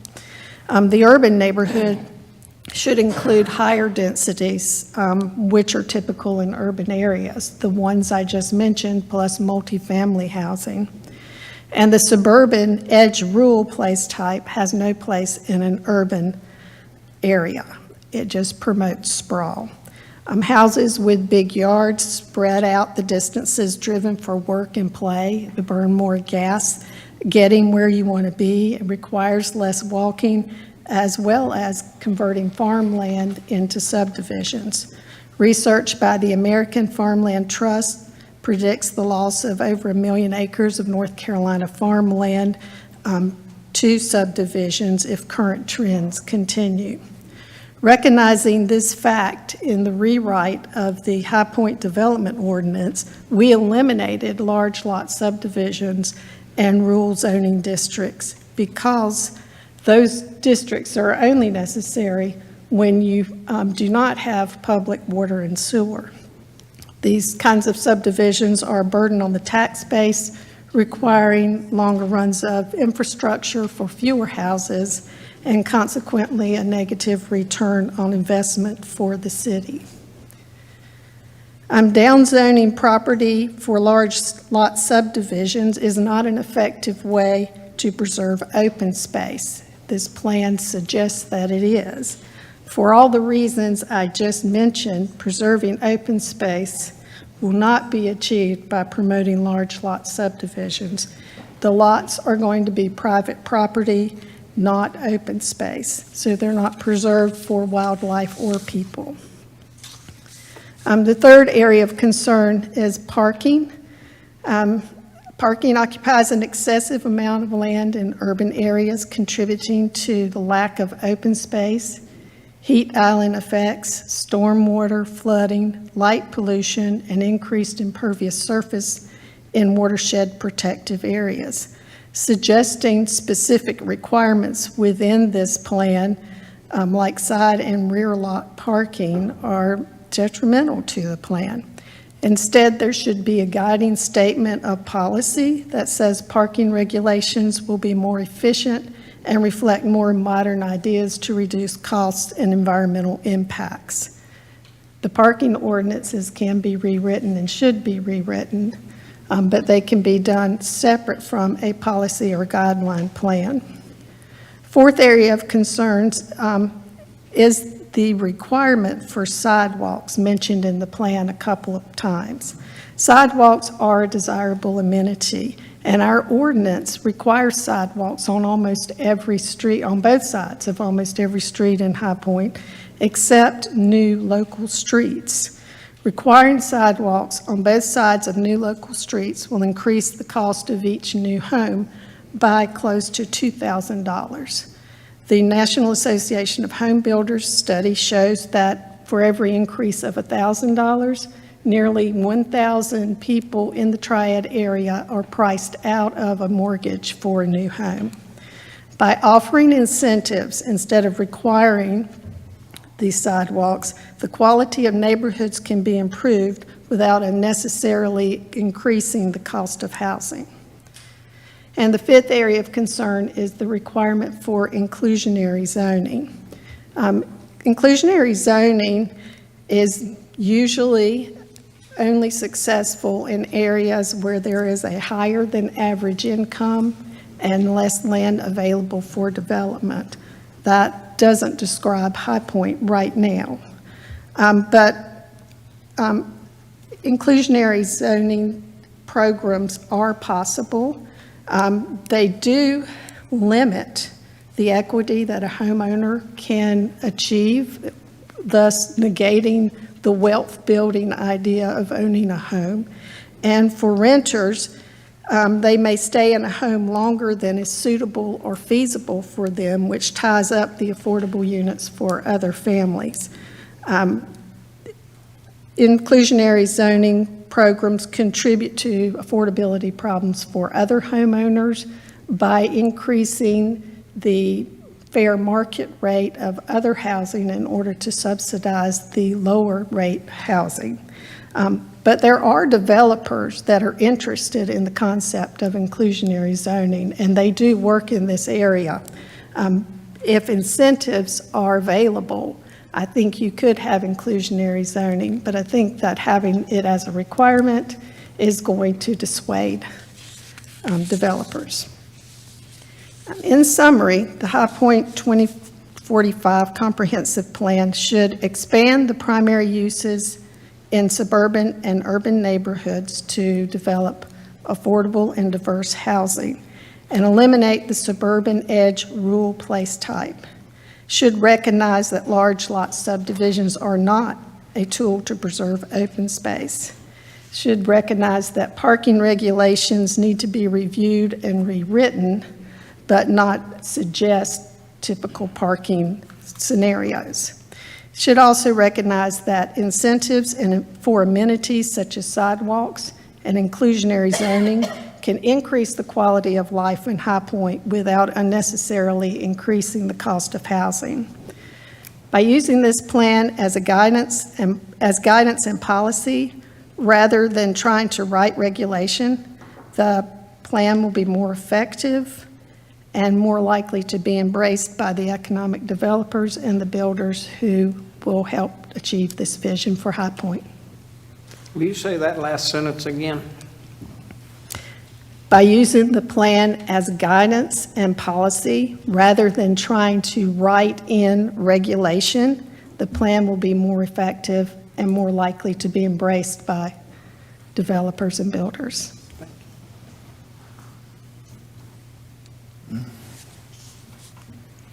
Judy, thank you so much. I'm actually hold right there. Are there any other members of council who have questions for Judy while she's here? I know you shared an email with us several weeks ago on this item, and that's why I pulled up right now. I was trying to listen and read at the same time. But are there any members of council who have questions for Judy Stalder? I don't know that I have a question for Judy. I do have a comment, if I may. Treebeck does a great job in staying active and giving guidance to our area builders and keeping their pulse on what's going on. And some of your concerns I share, especially when we look at that plan. It's a great plan, and it had, was offered to anybody and everybody that wanted to participate in it in the city to give their opinions and that. So I think they've come up with a great plan, and I'm sure that it's similar in other areas of the country. There's a lot of aspirational things in there that I think we all share. I want us to be careful going forward from the standpoint of a cost of living, because one of the things that has been attractive about High Point is the relative cost of living that we have in comparison to some other municipalities. And as we grow, we're going to add more cost and upkeep to these things that we're desiring. So we want to try to keep that. I did note that planning and zoning has approved this 9-0, and I have heard the presenters say that it is a plan. Do you feel like, Judy, that my understanding is kind of like a budget. It can be amended in many spots, and we're not going to follow and check every box straight along as it's presented here. So overall, I'm fairly comfortable with it as it is, knowing that the staff and the relationship between being pro-growth and wanting to grow, that some of these concerns that you share will be addressed as we go along, because we don't know every development and every business idea and everything that's going to be coming in our future anyway. So I would hope that with the passage of this plan, Treebeck and other developers as well would feel comfortable knowing that there is some flexibility and things available to use going forward. I think that we believe it is a good plan, and it will help move High Point forward in a quality way. I think what I'm trying to convey to you now is there are some concerns in there with the way some things are worded. And when we come to the implementation phase, you're going to hear more about those things, especially in trying to get higher density housing so that we can provide enough housing for our citizens and the however many more that you said were coming in the next year. And also in trying to keep housing more affordable. We're not going to ever achieve affordable housing, in my opinion. Anytime I just met with Habitat in King, and their last house they built went for $290,000. So if Habitat can't build a house for less than $300,000 in King, North Carolina, we have an affordability problem, and we're going to have to chip at it in every different way that we can. So by offering incentives for the things that we want, that we consider quality of life, like sidewalks, incentives for inclusionary zoning so that everybody can find a place to live, and not expect that we can require that, because that's only going to increase the cost of housing. Well, as I said, I agree with that, finding that balance of incentivized or otherwise economic growth, but helping it to match, because knowing who we are, knowing what our income, average incomes and the type of industry we currently have and the type of careers we currently have, at least for the most part, have to match what we're trying to put up. I mean, we can't become downtown Charlotte or downtown Denver or whatever immediately, and even if we ever wanted to go there. But as I said, I just want to make sure that I'm clear that with the passage of this and feeling like it's a good plan, are you asking for necessary changes to this plan as it's presented and approved? I would love to see changes in the plan, just removing such things as requiring sidewalks on both sides of the street or requiring inclusionary zoning. And I'd like to see some additions in the place types of the types of housing that would primarily be in those types. So if you're asking, that's yes. Can somebody from staff confirm for me that some of these concerns, for example, let's keep it basic, the requirement for sidewalks on both sides of the street, as developments come forward, is that going to be something, if this is a plan at this point, is that going to be a requirement? Binding with this presentation? I think we all understand that it's not binding with the adoption of this. It has to be an ordinance, but it is the direction that staff is telling you, or the city, or whoever said it, is telling you we need to go. So there will be an ordinance. If you read through the implementation part, there will be an ordinance coming before you this year requiring sidewalks on both sides of all new local streets. Correct, but at that point, we'll have the chance to vote on that ordinance. That's correct. Yeah. Yeah. No, Matt, Britt, you feel like your question? Yeah, I just want, I know that's been out there, and that's just one example, but I just want some clarity as to. Yeah. Britt, I think go right ahead. your point is spot on. I think for each one of these, we'll have the opportunity on a case-by-case basis to look at the cost and benefit of every decision to determine how we move forward, to determine where there are compromises. I think your point is very solid.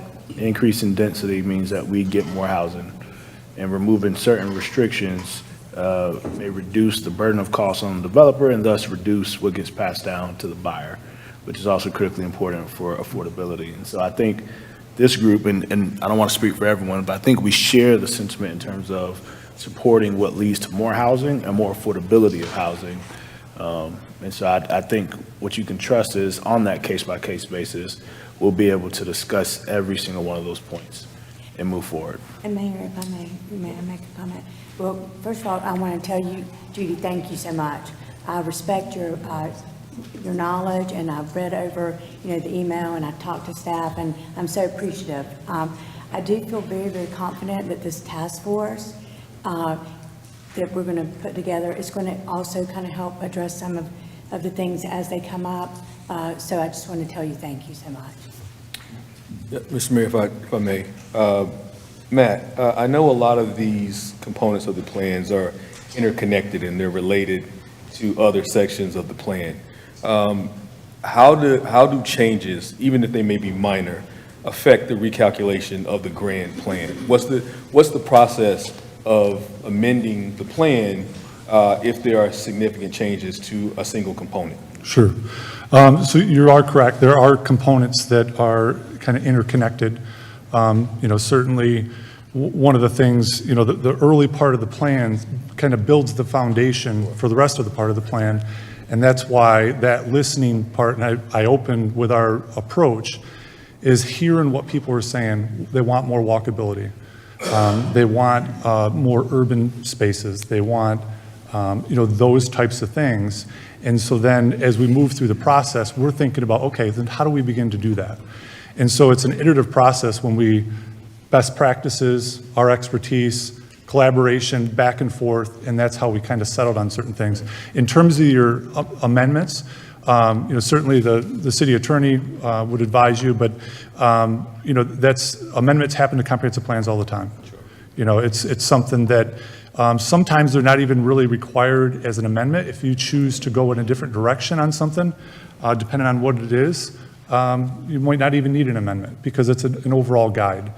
And I think the important thing to remember is that when you get into the regulations, that's where the rubber hits the road. There's a whole process, a public process for each and every one of those.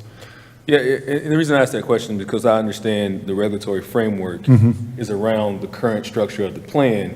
And if we make wholesale changes to that, then the required regulations will also have to change as well, potentially. So yeah. If there are substantive changes, the sooner we know, the better, right? Maybe we can get those to potentially to staff to have that looked at prior to the convening of the task force, so that way we're not trying to make adjustments on the fly. Sure, yeah, and one of the things I think somebody brought up, the fact that when you get the task force together, that's a perfect time to be bouncing stuff off one another, and how, somebody had mentioned incentives. I'm a huge, we see this all the time. I think give-gets is an important part of the process, and understanding what you're willing to give in terms of what you're willing to get, to get. I think that's part of it, and I think those conversations need to happen as part of implementation with the task force, and also as you move through the regulatory process. Yeah, I just wanted to make sure that everyone understood that there's flexibility in the plan for Absolutely. us to be able to make adjustments. Yes, for sure. Matt, thank you for that. I want to make space in case there are other folks who didn't get to sign up for the public hearing but still want to speak on this item. Judy, thank you so much for bearing with us. Mr. Mayor. Okay. Mayor Sims, if you'll come forward, we'll recognize you, and then Mr. Orms, if you want to come forward, and then Mr. Watterson, if you want to come forward after that. Good evening, Mayor Jefferson and City Council. First of all, it was a pleasure serving on this committee. I mean, it was a joy to see what it might look like in 2045. I won't be here to see it, but maybe when I close my eyes, I can envision all that finally.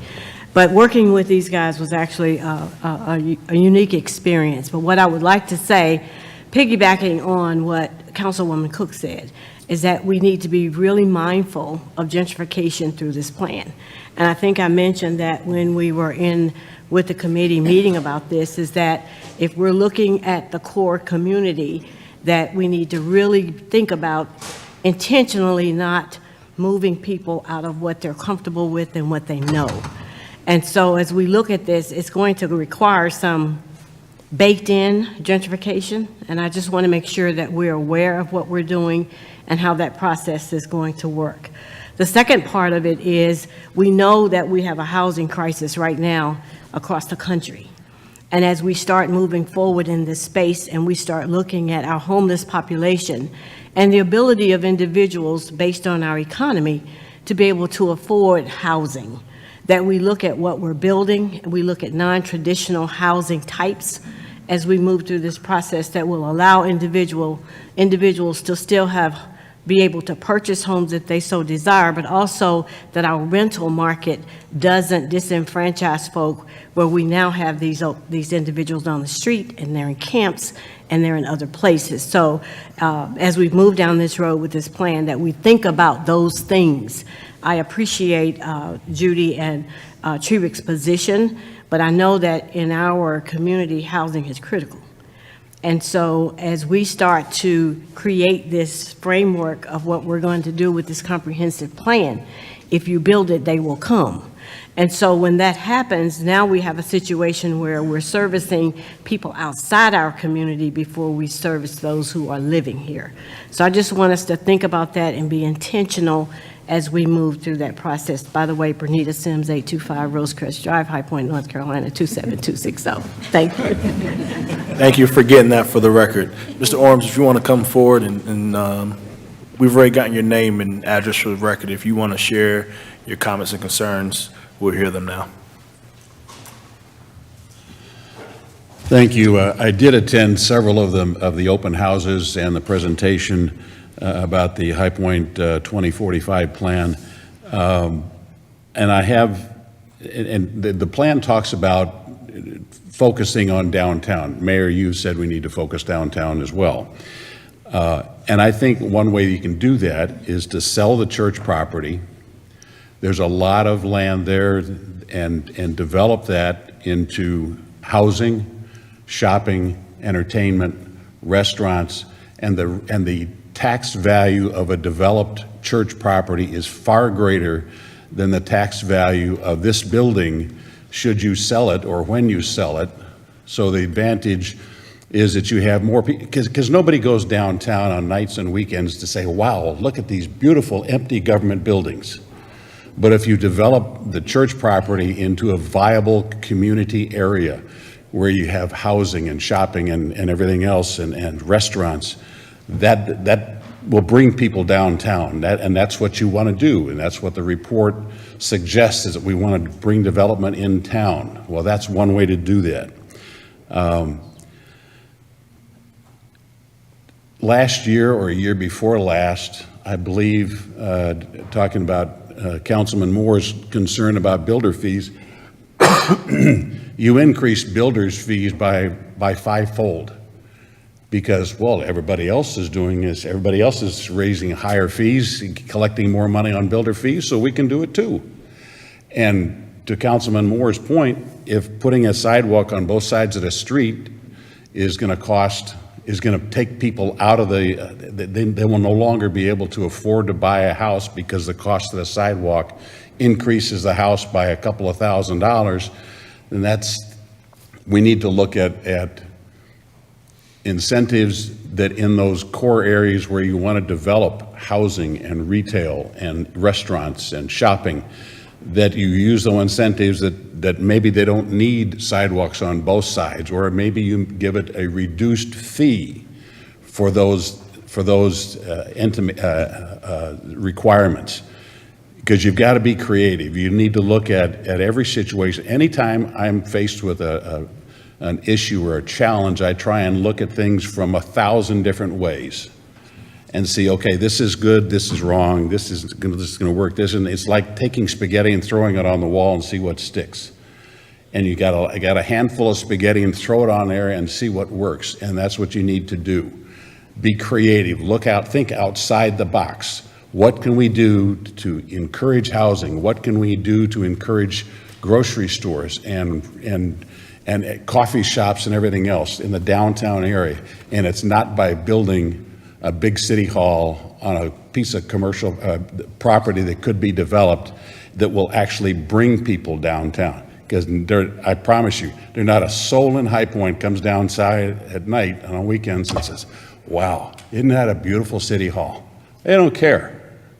There's no reason for anybody to do that. If we had a shopping center down here, or we had a storefront, and you had Christmas decorations, people would come down and look at the storefront windows, oh, there's Santa and everything else, and that would draw people downtown. City Hall does not do it, does not cut it.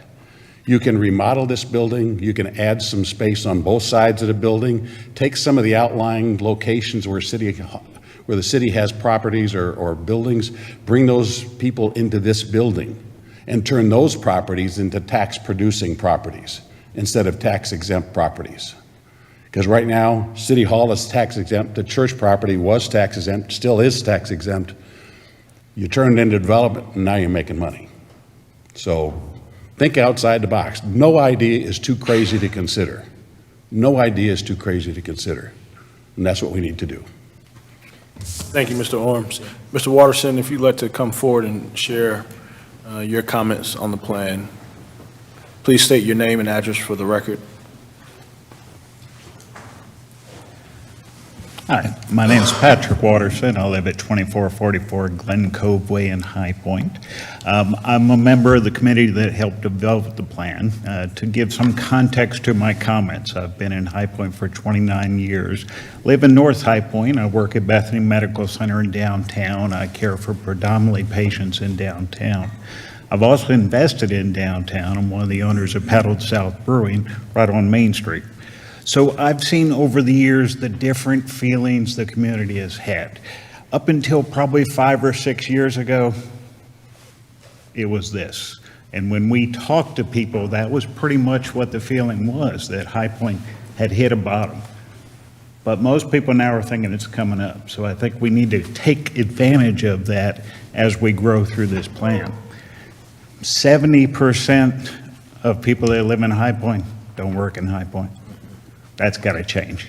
If people are just coming here to sleep and buying cheaper houses, the community will always be a sleeper. So we need to change some things to keep people here and keep them interested in High Point. Like I said, I think the good thing is we've got a plan here. It's not perfect, and again, it's not regulation. That's where you all get to have your fun, of course, with the city attorney. But it's a good plan for us to take a look and see how can we develop High Point. High Point has been known as the red-headed stepchild of the Triad, I've heard said before. I want it not to be that as we get to 2045. Thank you.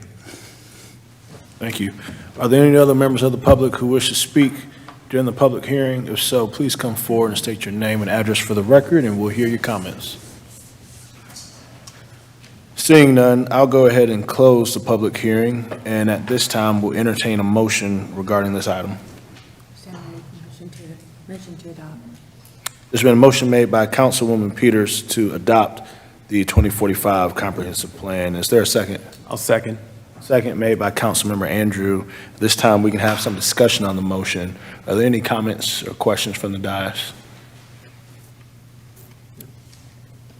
Hearing none, all those in favor, please signify by saying aye. Aye. Any against? The ayes have it, and we have adopted our 2045 comprehensive plan. A very special thank you to city staff, to CZB, to all of the volunteers, not just the folks who were here and named today, but those who contributed during kitchen table dialogues, to the surveys, and who have continued to believe in the upward trajectory of our city. I thank you as well for everyone who made comments this evening. They are heard, they are noted, and we will continue to press forward in the best way that we know how. So thank you all so much. One tag-along comment, if I may, Councilman Moore, to Mayor Sims' point. It is a good plan. It looks, if it can come to fruition, it'd be wonderful. But I, like her, may not be here to see it either. So here's my point. There are some really good things about being in High Point, really good things. And don't wait to get out and enjoy them and support them. Paddle South Brewing just won. So that has to be intentional. And retail space, keep in mind, if I'm not here to remind y'all, this retail maybe has changed or has no doubt changed forever. So you will have to be very intentional when you see a retail brick and mortar store that you support it if you want it to survive. Because if you're clicking into Amazon and government.x and all these other things, you're not helping. So I'm not saying those are bad. I'm just saying you can't say, I want to have this, and then turn around and not be willing to support it. So come out and support the things that are going on and being very intentional about it, and share that with your neighbors and your church members and others. Thanks. Britt, thank you so much. We'll transition to item 2024-163. This would be the presentation of the proposed FY 2024-2025 budget. Establishment of public hearing date for May 20th, 2024. We'll also be requested to establish not only our public hearing, but the following dates for City Council budget work sessions, the 15th, 22nd, and 29th. Coming forward for the presentation, we have our Budget and Performance Director, Stephen Howreluk. Stephen, thank you for being with us. Thank you. Good evening, Mayor, members of the City Council. As Mr. Ferguson gets the PowerPoint up, I'll let you know that we'll be proposing the FY 24-25 proposed budget. As mentioned, I'm Stephen Howreluk, the city's Budget and Performance Director. The proposed budget is balanced in accordance with North Carolina general statutes. An official copy has been filed with the city clerk. Copy will be dropped off at the High Point Public Library tomorrow morning, and it is available on the city's website. Okay. The total budget proposed, $518.7 million. This is the budget by fund. As you can see, electric and the general fund are the largest funds, and in electric, about $83 million. Of that, $147.3 million is our purchase of wholesale power. This chart shows the revenues by category, looking at the proposed budget compared to the FY 23-24 adopted budget. I'll point you to the bottom, the total, $518.7 million, an increase of a little over $40 million, or 8.4%. Highlights on the revenue side, the proposed budget increases the city's property tax rate 3 cents to 64.75 cents per $100 of valuation. There's no increase to solid waste or stormwater fees. There's proposed 5% increase in water sewer rates, and proposed fee schedule changes to electric, parks and recreation, theater, parking, and transit. Property taxes are increased $5.52 million.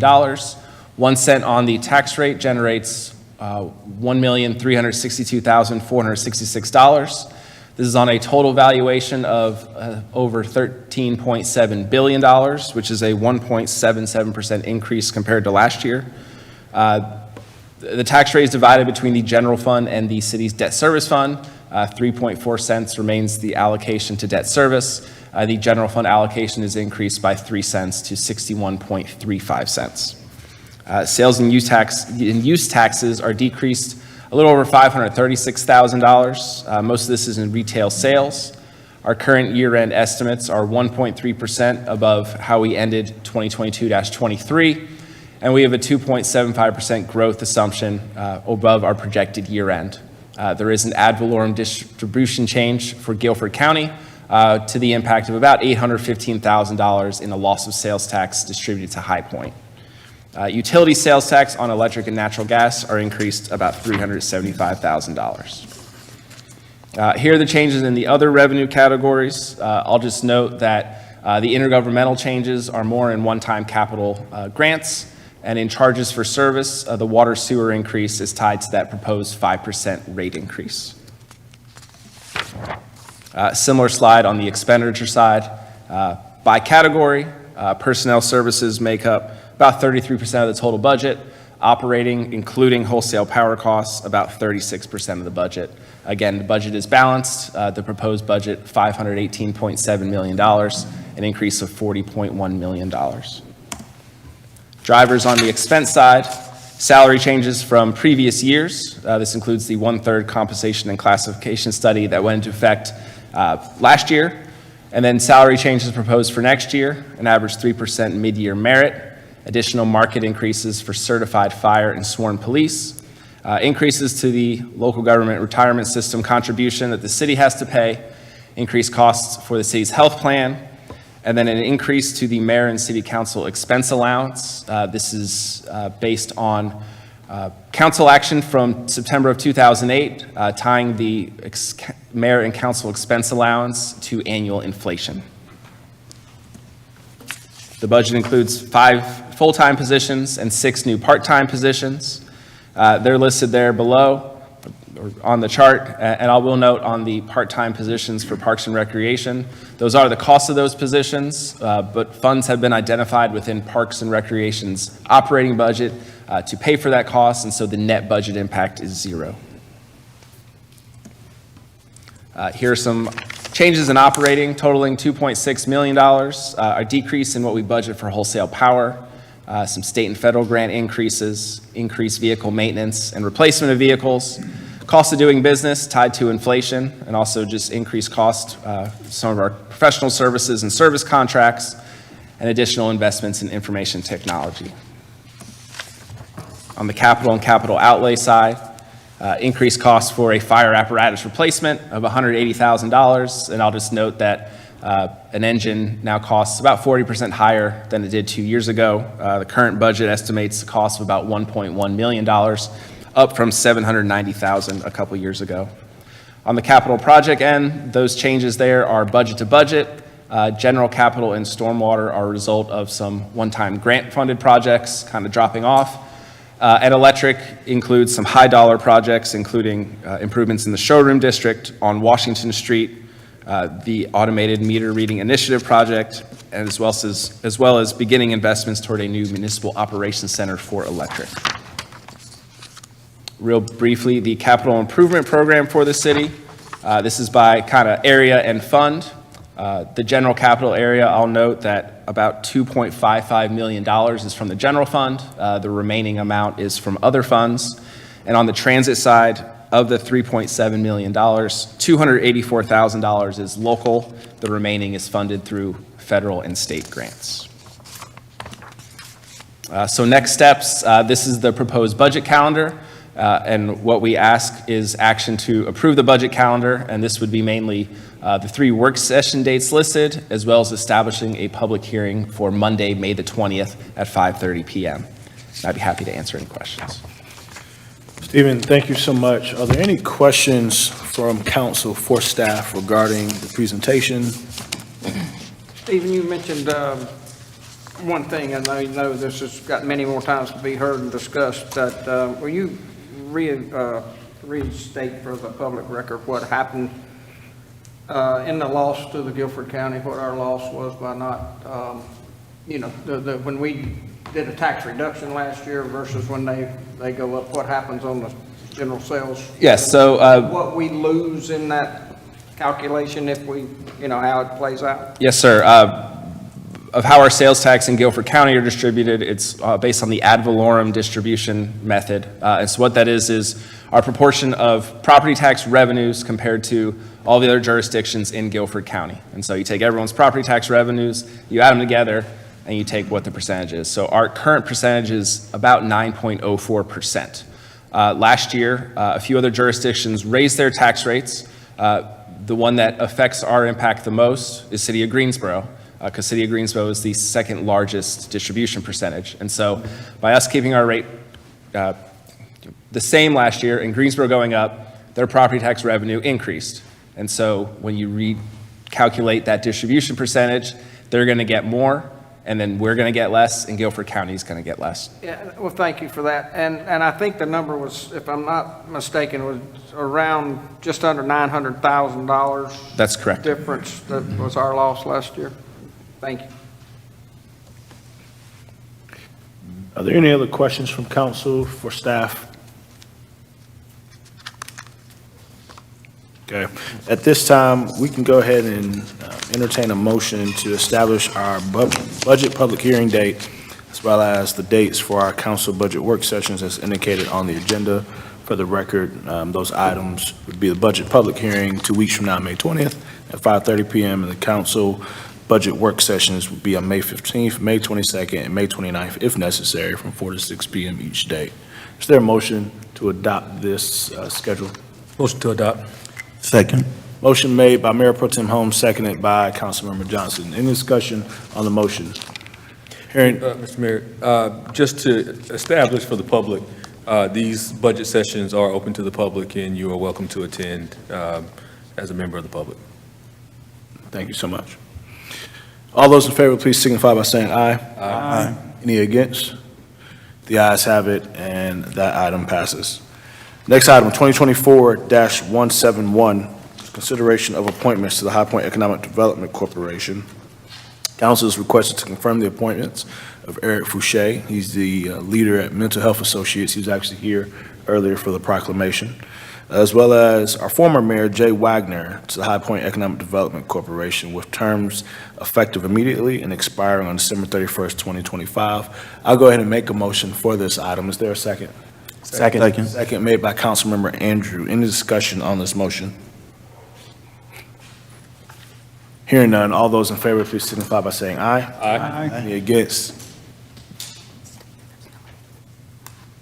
The ayes have it.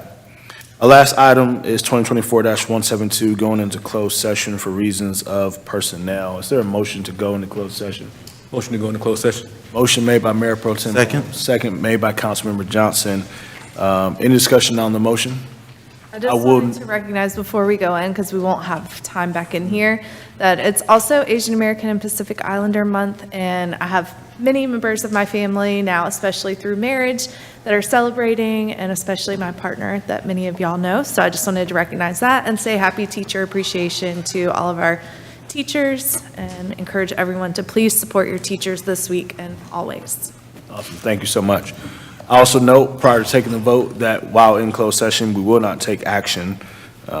So council will discuss, and when we come out, we'll adjourn a closed session and adjourn our regular meeting at that time. Any further discussion on the motion to go into closed session?